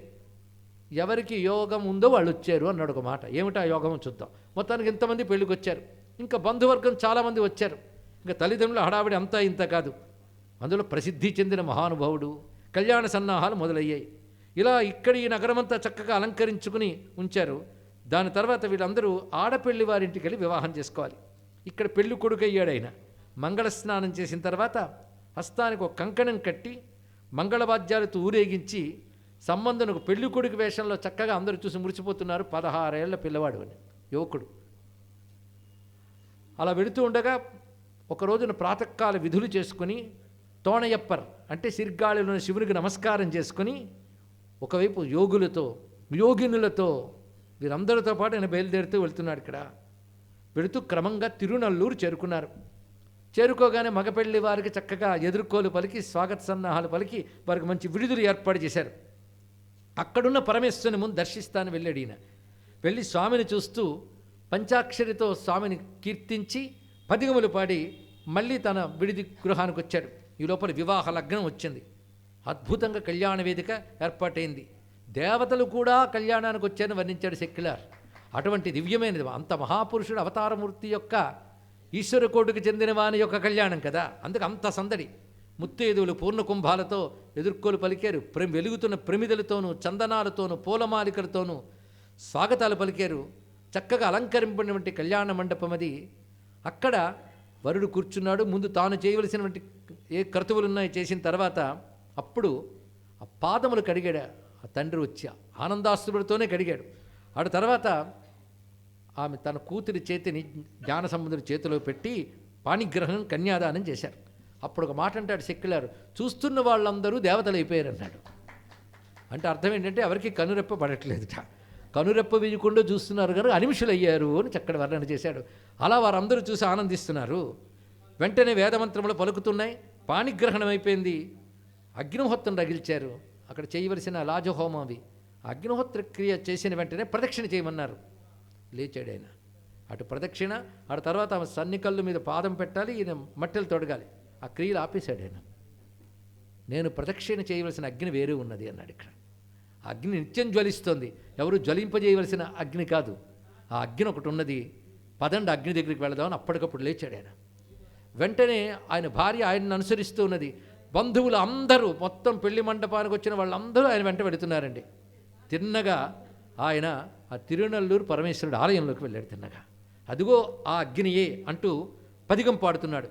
ఆ పదిగం పాడుతూ ఉంటే కల్లూరు పెరుమాణం వెండ నల్లూరిల్ మేవం నంబని అవందారం శేరం పరవం వీడు. ఆ మాటకు భావం ఏంటంటే, చాలు అన్ని సంబంధాలు తిరిగాను నిన్ను కీర్తిస్తూ, ఇంక నీ పాదాల్లోకి చేర్చుకోవయ్యా. ఇది దీని భావం అండి. ఇక్కడ నీ పాదాల్లోకి చేర్చుకో, సిద్ధంగా ఉన్నానయ్యా అని చెప్పుకుంటున్నాడు ఆయన. వెంటనే ఆ కైలాసనాథుని కంఠం వినబడింది. సెక్యులర్ ఇక్కడ కైలాసనాథ్ శబ్దం వాడాడు. కైలాసనాథుని స్వరం వినబడి ఈయనకి వినబడి, సరే ఇప్పుడు అగ్నిని చూస్తానన్నావుగా, నీకు అగ్నిని చూపిస్తాను, అగ్నిలోకి రా అన్నాడు. పైగా ఇవాళ నీతో పాటు ఎవరెవరున్నారో వారందరూ నాలో ఐక్యం కావచ్చున్నాడు. ఇది ఈ చరిత్రలోనే అరుదైన ఘట్టం అండి. ఒక జీవుడు ముక్తి పొందొచ్చుగాక, కానీ అంతమందిని ఏకకాలంలోనా? ఒక సిద్ధపురుషుడు ముక్తి పొందుతాడు. ముక్తి వైయుక్తికం. అతడికి ఏమిచ్చానో భగవంతుడు చెప్పడు, నాకేమిచ్చాడని ఆయన చెప్పడు. చాటింపులు ఉండవు. ముక్తి పొందుతారంతే. వాళ్ళిద్దరి మధ్య లావాదేవీలవి. ఎవరికి తెలుసు? ఒక జ్ఞాని కానీ ఒక భక్తుడు కానీ ముక్తి పొందాడని ఎవరికీ తెలియదు. అయితే అందరికీ ఏకకాలంలో ముక్తి ఇస్తాను నిలబడిపోయాడైనా స్వామి. అక్కడ కనబడుతుంది అంటే ఆశ్చర్యకరంగా అక్కడ గర్భగుడి కానీ, లింగము కానీ, స్తంభాలు కానీ, గోడలు కానీ ఏమీ కనిపించట్లేదు. ఒక మహాజ్యోతిర్లింగం దర్శనమిచ్చింది. మహాజ్యోతి. ఆ జ్యోతిని చూస్తున్నాడు. అర్థమైంది. జ్యోతిషామపి యజ్యోతి. ఇది జ్యోతిర్లింగం అంటే. ఏ జ్యోతి సూర్యచంద్రాదులందరికీ వెలుగునిస్తుందో, ఏ జ్యోతిని చూడ్డానికి సూర్యచంద్రాదుల అవసరం లేదో అటువంటి జ్యోతిది. నతత్ర సూర్యోభాతి నచంద్రతారకం నేమా విద్యుతో భాంతి కుతోయమగ్ని తమేవ భాంతమనుభాతి సర్వం తస్య భాసా సర్వమిదం విభాతి. ఏ వెలుగు అదే జ్యోతి. అసలు మనం చూస్తున్న సమస్త విశ్వము ఏంటి? గ్రహములు, నక్షత్రములు, తారకులు, పంచభూతములు, రకరకాల జీవులు, స్థావర జంగమాత్మకమైన జీవరాశి, ఇదంతా కలుపుకుంటే ఆ జ్యోతిలోనే లీనమై ఉన్నాయి. జాగ్రత్తగా ఉంటున్నాం కదా. ఆ జ్యోతిలోనే లీనమై ఉన్నాయి. అంతేకాదు వీటన్నిటి యందు ఆ జ్యోతి లీనమైంది. అందుకే అదే జ్యోతిర్లింగం. జ్యోతిర్లింగం అనే మాటే చాలా గొప్పదండి. ఆ మహాజ్యోతి దర్శనమిచ్చింది. ఆ జ్యోతిని చూసిన వెంటనే పులకించిపోయి ఒక్కసారి హృదయంలోంచి పంచాక్షరీ పదిగం అంటూ చిట్ట చివరికి కూడా వచ్చింది పంచాక్షరియే. అది రావాలండి. ఆ చివరి ఘడియల్లో పంచాక్షరి గుర్తొస్తే ఇంకేం కావాలి? నమస్తారాయాన మొదలుపెట్టిన పంచాక్షరి విద్య ఒక్కసారి హృదయం నుంచి పెళ్ళుబుకి పంచాక్షరి మంత్రగర్భితంగా పదిగములు పాడుతూ భార్యా సమేతుడి జ్యోతులు లీనమైపోయాడు. తలుపు తెరుచుకున్నట్టుగా జ్యోతి తెరుచుకుంది. ఆశ్చర్యకరం. అక్కడ ఆయన వెంట ఉన్న తల్లి, తండ్రి, అత్త, మామ, ఇంతవరకు ఆయన అంటి పెట్టుకున్న భక్తగణం ఎవరెవరైతే ఉన్నారో వారందరూ కూడా ఆయన పక్కన తిరునీలకంఠ ఎల్పనార్ చెప్పుకున్నాం నిన్న మతంగా చూడమని వీణలు మిడి తిరిగారే వాళ్ళు. అలాగే అక్కడికి వచ్చిన మురుగునాయనార్, తిరులీన నక్కర్, నీలనగ్నుడు అనే పేరుతో ఆయన గురించి చెప్పుకున్నాం. వీళ్ళందరూ కూడా ఆయనతో పాటు శివుల్లో ఐక్యమైపోయారు. భక్తులందరూ కూడాను. ఏం అద్భుతమైన సన్నివేశం ఇది. మొత్తానికి ఒక్క మహాత్ముడిని ఆశ్రయించుకున్న వాళ్ళందరూ కలిసి పరమేశ్వరులు ఐక్యమైపోయారు ఆయనతోని. ఒక మహాత్ముడు బోధల వల్ల సాధన చేసి తర్వాత సిద్ధి ఎవరో పొందవచ్చుగాక, కానీ తనను అంటిపెట్టుకున్న వారిని కూడా పరమాత్మలో ఐక్యం చేసినటువంటి మహానుభావుడైన అటువంటి జ్ఞాన సంబంధుడి కథ ఎప్పుడైతే జరిగిపోయిందో తర్వాత మళ్ళీ ఆలయం మామూలుగానున్నది. అక్కడ ఒక మాట అంటాడు సెక్యులర్, తర్వాత వచ్చిన వాళ్ళందరూ దురదృష్టవంతులే అన్నాడు. ఇక్కడ ఆ సమయంలో ఎవరు ఆ ప్రాంగణంలో ఉన్నారో ఎవరైనా సరే వాళ్ళందరూ వెళ్ళిపోయారు. అలా పరమేశ్వరుడు జ్ఞాన సంబంధుడిపై ఉన్నటువంటి అపారమైన వాత్సల్యంతో తన దిక్కులు నిండా వ్యాపించిపోయిన దిగంతాలు దాటిపోయిన మహాజ్యోతి స్వరూపాన్ని దర్శింపజేసి సంబంధుని ఐక్యం చేసుకున్నాడు. అందుకే ఆయన సన్నికళ్ళ మీద పాదాలు పెట్టడం, అగ్నిహోత్రం చుట్టూ ప్రదక్షిణమైన మాని ఇక్కడికి వచ్చాడు ఆయన. ఇక్కడ అదే ప్రేరణది. అటువంటి జ్ఞాన సంబంధుని యొక్క దివ్య చరిత్రని చెప్పుకుని ధన్యులమయ్యాం. ఆయనకు ఒక నమస్కారం చేసుకుంటే తవస్తన్యం మన్యే ధరణిధర కన్యే హృదయతః పయపారావారం పరివహతి సారస్వతమివ దయావత్యాదత్తం ద్రవిడ శిశురాస్వాద్య తవయత్ కవీనాం ప్రౌఢానామజని కమనీయ కవయిత అన్న సౌందర్యలహరిలోని శ్లోకంతో వారికి నమస్కారం చేసుకోవాలి.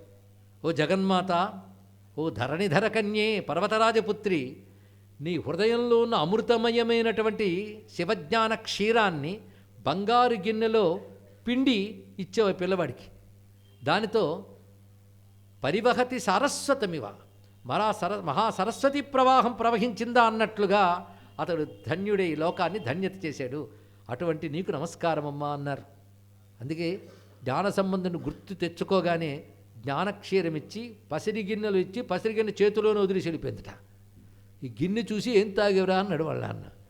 అలా అనుగ్రహించిన అమ్మ, అలా ప్రేరేపించిన అయ్య, వాళ్ళిద్దరికీ నమస్కారం చేసుకొని అటువంటి శివపుత్రుడికి నమస్కారం చేసుకుంటున్న శివమిత్రుడయ్యాడు, శివదాసుడయ్యాడు, శివపుత్రుడయ్యాడు. శివజ్ఞానం వస్తాడు, తొందర ఎందుకు, రేపటిలోపు రాకపోతే ఎలాగండి, వస్తాడు. మొత్తానికి ఇటువంటి దివ్యమైనటువంటి ప్రధానమైన ముగ్గురు కథ, వీళ్ళదే చాలా విశేషమైన కథ. వారికి నమస్కారం చేసుకుంటూ తిరువారూరులో దండి అనే గొప్ప భక్తుడు ఉండేవాడు, మహాశివభక్తుడు. ఆయన పేరు దండి. అయితే జాత్యంధుడు. జాత్యంధుడు అంటే తెలుసు కదా, పుట్టుగుడ్డి, కానీ అపార శివభక్తుడు. ఆ శివభక్తితో నేను తరించేదెలా అని భావిస్తూ ఒక ఆచార్యుని పట్టుకున్నాడు, శివభక్తుడైనటువంటి మహాపండితుని. ఆయన కళ్ళు లేవని బాధపడకు సుమా, కళ్ళు లేని వాళ్ళు కూడా చూడగలిగేవాడు ఈశ్వరుడు, తెలుసుకో. శంకరుడు చెప్పలేదు, ఏ జ్యోతి సహాయంతో మనగలుగుతున్నామో అదే పరంజ్యోతి, అదే శివుడు. అందుకే ఇంకొక అదృష్టం తెలుసా నీకు, కళ్ళుంటే బయట ప్రపంచం లోపలికి వెళ్ళిపోతుంది, ఇది గుర్తుపెట్టుకో. కళ్ళు లేవు గనక లోపలికి చూపు తిప్పు, అక్కడ పరంజ్యోతి రూపంగా శివుడు ఉంటాడు. ఎన్నో చూడక్కర్లేదు, ఒక్కడు చూస్తే చాలు. ఒక్కటిని భావించు, చింతించు, రెండే. భావించు అంటే అక్కడ ఉంది కానీ నీకు కనబడలేదు కనుక భావించడం, ఉన్నదాన్ని నిరంతరం చింతన చేయడం, చింతన, ఈ రెండు చేసుకో. నిరంతరం అదే ఆ జ్యోతిస్వరూపం చెయ్యాలంటే ఒక ఆధారం కావాలి కదా, అంటే ఆ పరంజ్యోతిని శివ అంటారు, ఆ మంత్రాన్నే నమశివాయ అంటారని చెప్పి పంచాక్షరి మహామంత్రాన్ని సాంగోపాంగంగా ఆ గుడ్డికి ఉపదేశించాడు ఆయన. ఇంకా అదే జపం చేసుకుంటూ ఆనందంగా ఉన్నాడు. పైగా వీలైతే ఏదైనా శివకైంకర్యం చెయ్యు అన్నాడు. ఆ రెండవది ఇప్పుడు చేయాలి, నిరంతరం పంచాక్షరం చేసుకుంటున్నాడు. శివకైంకర్యం చేయాలి. ఎందుకు చేయాలి? గొప్ప విషయం చెప్తున్నాడు ఇక్కడ. భగవంతుడు శరీరం అంటే ఇచ్చాడు కదా, నువ్వు మనస్సుతో వాక్కుతో చేస్తే సరిపోదు, శరీరం కూడా దాన్ని వినియోగింపబడాలి. అప్పుడు శారీరక పాపాలు పోతాయి. అందుకే పూజకు ఎందుకు కూర్చోవడం అంటే శరీరగతమైన దోషాలు పోవడానికి. ఎన్ని పాపాలు చేసావో అవి పోవాలి, ఈ శరీరం శుద్ధి కావాలి. త్రికరణాలు శుద్ధి అవడానికే అటు పూజ, ఇటు మంత్రం స్తోత్రం, అటు స్మరణ ధ్యానం, మూడు త్రికరణ శుద్ధి కోసం. అందుకు అది శుద్ధి అవ్వాలి. దానికి శరీరం స్వామికి వినియోగించు అని చెప్తూ ఆలోచించు, నీకే సేవ దొరుకుతుంది. తిరువారు అద్భుతమైన క్షేత్రం ఇది, స్వామి ఉన్నాడు. ఇక్కడ ఒక సరస్సు ఉంది, స్వామికి సంబంధించిన సరస్సు. కానీ ఇప్పటికే సనాతన ధర్మానికి ఇతరమైన దుష్టమతాలు నిర్లక్ష్యం చేసి బాధించాలని చెప్పి కొద్దిగా ఆ చెరువును ఆక్రమిస్తూ దాంతో మట్టి కప్పేస్తున్నారు. వీలైతే ఆ మట్టి తొలగించి సరస్సు విస్తారమయ్యేటట్టు చూడు, జలముతో ఉండేటట్టు చూడన్నారు. ఈ పని గుడ్డివాడికి సాధ్యమేనా అండి? ఎందుకు ఆచార్యుడిగా తోచి వెళ్ళిపోయాడు. అది చెయ్యాలని నిశ్చయించుకున్నాడు. ఏంటి? మట్టంతా తీసి బయటకు పూడిక తీసి సరస్సును విస్తారం చేయాలి, ఇదే పని. దానికి ఏం చేశారంటే తోటి మిత్రుల సహాయంతో ఇక్కడ ఒక రాటపాతి, ఆ కొసకు మరొకటి ఆటపాతి, మధ్యలో తాడు కట్టాడు. చేతిలో ఒక పారా తట్ట పట్టుకుని తాడు సహాయంతో వెళుతూ అది తీసి తట్టలో వేసుకుని అది మోసుకుంటూ మళ్ళీ తాడు సహాయంతో బయటకు వచ్చి ఆ ఒడ్డునది వేస్తూ ఇలా విస్తారపరుస్తున్నాడు. దానితో ఆ సనాతన ధర్మ వ్యతిరేకులు వచ్చి పెద్ద నవ్వు నవ్వి, ఏరా ఏం చేస్తున్నావు ఈ పని అంటే ఒక్క మాట్లాడలేదు అతను. ఎందుకంటే పంచాక్షరి జపం చేస్తున్నాడు, ఆయన మాట్లాడుకుంటూ తన పని చేసుకుపోతున్నాడు. పైగా మేము అసలే అహింసావాదులం, నువ్వు చేస్తున్న పని వల్ల ఇక్కడ జీవములన్నీ దెబ్బతింటాయన్నాడు. అయినా ఈయన మాట్లాడలేదు. ఏం మా మాటలు వినిపించట్లేదా? ఇంతవరకు గుడ్డివాడు అనుకున్నాను, చెవిటివాడు కూడానా అన్నాడు ఇక్కడ. ఓ గుడ్డివాడా అన్నారు ఇక్కడ. ఏమో దైవానుగ్రహం వల్ల నాకు కళ్ళొచ్చి మీకు గుడ్డితనం వస్తుందేమో అన్నాడు ఆయనతే అని చెప్పి, అసలు నేను గుడ్డివాడిని కానయ్యా, నేను చూస్తున్నది ఏంటో మీకు తెలియదు. నాకు కళ్ళు మూసుకుంటే నీలకంఠుడు కనబడతాడు, కళ్ళు తెరవను కనుక నీలకంఠుడు ఎప్పుడూ కనబడుతుంటాడు ఇక్కడ అని ఆనందంగా చెప్తూ పంచాక్షరితో పాటు చేస్తుంటే ఇలాగ సమాధానం చెప్పాను. ఉక్రోషంతో ఏం చేశారంటే ఆ రాట పీకేసి తాడు లాగేసి ఆ తట్టపార పారేశారు. ఇతడు ఏం చేయాలో తోచక తిన్నగా స్వామి దగ్గరికి వెళ్ళిపోయి స్వామిని దబాయించడం మొదలెట్టాడు. గుళ్ళోకి వెళ్ళిపోయి, నిన్ను నమ్ముకుని నేను మొరపెట్టుకుని సేవిస్తూ ఉన్నానే, నన్ను ఇలాంటి భంగం కలిగిస్తావా అని చెప్పి స్వామితోనే అని ఏడ్చి నిద్రపోయేట. ఆ నిద్రలో స్వామి కనబడి, నీకు అనుగ్రహం ఉంటుంది నాయన అని చెప్పి ఆ ప్రాంతాన్ని పాలించి చోళరాజు కల్లో కనబట్టాడు. నువ్వు రాజువేనా? నీ రాజ్యంలో కూడనివి జరుగుతుంటే ఏం చేస్తున్నావు? పైగా శివభక్తులు అని చెప్పుకుంటున్నారు. అక్కడ నా భక్తుడు ఏడుస్తున్నాడయ్యా, ముందు ఆయన దగ్గరికి వెళ్ళు, ఆయన అవసరం తీర్చు, వెళ్ళన్నాడు. వెంటనే వాకప్ చేశాడు. నిజంగా ఒక ఆయన ఏడుస్తున్నాడనే విషయం తెలుసుకుని తిరువారూరుకు చేరుకున్నాడు. అక్కడ చేరుకుని నేనైనా ఎందుకు ఏడుస్తున్నావు అంటే, నేను గుడ్డివాడిని, అది తెలుస్తూనే ఉంది, దుఃఖం ఎందుకు అంటే జరిగిన వృత్తాంతం అంతా చెప్పాడు. వెంటనే దీనికి కారణమైన వారు అందరినీ కూడా అక్కడ తీసుకొచ్చాడు. ఏమండి మీరు ఈ విధంగా చేశారట అంటే, కొందరు లేదండి అని అబద్ధం ఆడేట. మీరు చెప్పింది సత్యమే, మేమేమి చెయ్యలేదు అనేటట్లయితే ఈ శివుడి ముందు ఒట్టి పెట్టండి అన్నారు. వాళ్ళకి శివుడి మీద నమ్మకం ఉంటేగా, ఏం పోయి ఎలాగో నమ్మం, ఒట్టనిస్తే వదిలేస్తాడు కదా అని వచ్చి, మేమే నిజంగా చేస్తామంటే మా కళ్ళు పోవుగాక అని చేతుల మీద కళ్ళ మీద చేతులు పెట్టుకున్నట్ట. వాళ్ళకి అందరికీ కళ్ళు పోయాయి, ఈయన కళ్ళు వచ్చాయి. ఆశ్చర్యపోయాడు చోళరాజు. ఎంత గుర్తుపెట్టుకుంటావే ఈశ్వర, బడుగు భక్తుడైనా ఎవడైనా వాడు భక్తిని అంత గుర్తుపెట్టుకుని, ఇక్కడ ఆయన కళ్ళు తెరిపించడం కాదు, వాళ్ళకి గుడ్డి వాళ్ళని చేసి కళ్ళు తెరిపించే, వాళ్ళకి ఏది సత్యధర్మమో తెలుసుకునేటట్లు చేసావు నువ్వు అంటూ ఆ దండి అడిగలకి నమస్కారం చేసేట రాజు. తర్వాత తాను స్వయంగా ఆ సరస్సుని విస్తారపరిచాడు తిరువారూరులో. ఇది దండి అడిగల్ నాయనార్ అనేటువంటి మహానుభావుని యొక్క కథను చెప్పారు. మరొక ఆయన పేరు మూర్ఖనైనార్. అతని పట్టుదల పేరు బాగుంది కదండి. మూర్ఖుడైతే నాయనార్ ఎలా అయ్యాడు? ఎవడు శివైక్యం చెందుతాడు వాడు నాయనార్ అవుతాడు. మూర్ఖుడిని కూడా చేర తీసుకుంటాడట. అరే భక్తి అనే వస్తువు ఒక్కటి ఉంటే దోషాలు కూడా పక్కకు పోతాయి. అలాగని చెప్పి భక్తి ఉంది కనుక దోషాలు చేస్తా అనుకోవద్దు. వాడు దోషాలు చెయ్యాలని చెయ్యడు, అది తెలుసుకోవాలి. ఆ భక్తితో చేస్తాడు. అతడు పాలార్ నదీ తీరంలో ఉన్నటువంటి వాడు, వెల్లాల కులానికి చెందినటువంటి వాడు. అతడు గురువు దగ్గర దీక్ష తీసుకోవడమే కాకుండా భక్తుల సేవే ప్రధానంగా అనుకున్నాడు. పెద్ద డబ్బేమీ లేదు కానీ ఉన్న దాంట్లో చేస్తున్నాడు. అలా క్రమంగా ఆస్తిపాస్తులు ఉన్న కాస్త పోయే, కానీ వ్రతం మాత్రం తెప్పకూడదు ఆలోచిస్తున్నాడు. పైగా తనకున్నటువంటివి ఏవేవో ఆస్తులుంటే అవి అమ్మేసేట. అలా ఉన్నటువంటి ఆఖరి భార్యా బిడ్డలను కూడా దాసులుగా ఎవరికైనా అబ్బేద్దాం అనుకున్నాడు. ఎవరు కొనుక్కోలేదుట. ఆఖరికి చూసి నా వ్రతం ఆగిపోకూడదా, నాకు ఏ విద్య వచ్చని ఆలోచించాడు. జూదంలో నేర్పరతలు. అందుకు తిన్నగా జూదానికి వెళ్ళడం, ఆడడం, ప్రతి పందెం గెలిచేవాడు. ఆ వచ్చిన డబ్బంతా శివకైంకర్యానికి వాడేవాడు. ఇలా చేస్తూ ఒకవేళ అతన్ని ఎవడైనా అన్న శివుడిని ఎవరిని నింది పొడి చేస్తాననేవట. అందుకే ఆయన అందరూ మూర్ఖ అని పేరు పెట్టారు. అందరూ ఎవరేమనుకున్నా ఆయనకేం పట్టలేదు ఇక్కడ. అలాగా ఇదంతా ఎవరి కోసం? జూదం ఆడడం, వ్యసనపరుడే ఆడలేదు. వచ్చిన డబ్బు తన భార్యాపిల్లలు అనుభవించడానికి వాడలేదు. అంతా శివభక్తులకి శివాలయాలకే వినియోగిస్తున్నాడు. దీనికి పరమేశ్వరుడు మురిసిపోయి ఇతని సర్వదోషములు పోయినవాడు అని తెలియజేసి తను శివలోకానికి చేర్చుకున్నాడు అని చెప్పారు. అటువంటి మూర్ఖనైనాർക്ക് కూడా నమస్కారం చేసుకుంటూ ఇంకే నైనాళ్ళు మిగిలేరో, ఎటువంటి మహాత్ములు మిగిలేరో చెప్పుకోవడానికి ఒక రోజు మిగిలింది మనకి. కనుక రేపటి రోజున ఈ భక్తుల గాథలు, పరిపూర్ణమైన శివ వైభవం పరిపూర్ణం కాబోతుంది. రేపు ఈ కాశీ మహాక్షేత్రంలో ఈసారికి చెప్తున్నటువంటి ఈ శివ వైభవ ప్రవచన యజ్ఞం పూర్ణాహుతి రేపు కనుక రేపు సమావేశమై ఆ భక్త పంక్తికి నమస్కారం చేసుకుంటూ భక్తవత్సరుడైన పరమేశ్వరునికి అంజలిస్తూ స్వస్తి. మంగళం కౌసలేంద్రాయ మహనీయ గుణాత్మనే చక్రవర్తి తనూజాయ సార్వభౌమాయ మంగళం సచ్చిదానందరూపాయ విశ్వోత్పత్యాదిహేతవే తాపత్రయ వినాశాయ వాసుదేవాయ మంగళం శ్రీకృష్ణాయ చ మంగళం. కాశీక్షేత్రనివాసాయ కామితార్థప్రదాయినే విశాలాక్షీ సనాథాయ విశ్వనాథాయ మంగళం. సర్వమంగళమాంగళ్యే శివే సర్వార్థసాధికే శరణ్యే త్రయంబకే గౌరి నారాయణి నమోస్తే. త్రయస్త్రింశత్కోటిదేవతా సహిత గంగాన్నపూర్ణాంబికా విశాలాక్షి భవానీ సమేత శ్రీ కాశీ విశ్వేశ్వర స్వామికి, శ్రీ కాశీ విశ్వేశ్వర స్వామికి, శ్రీ కాశీ విశ్వేశ్వర స్వామికి, శ్రీ కాశీ కేదారనాథ స్వామికి. నమః పార్వతీపతయే. హర హర మహాదేవ. గంగా మాతా కీ జై.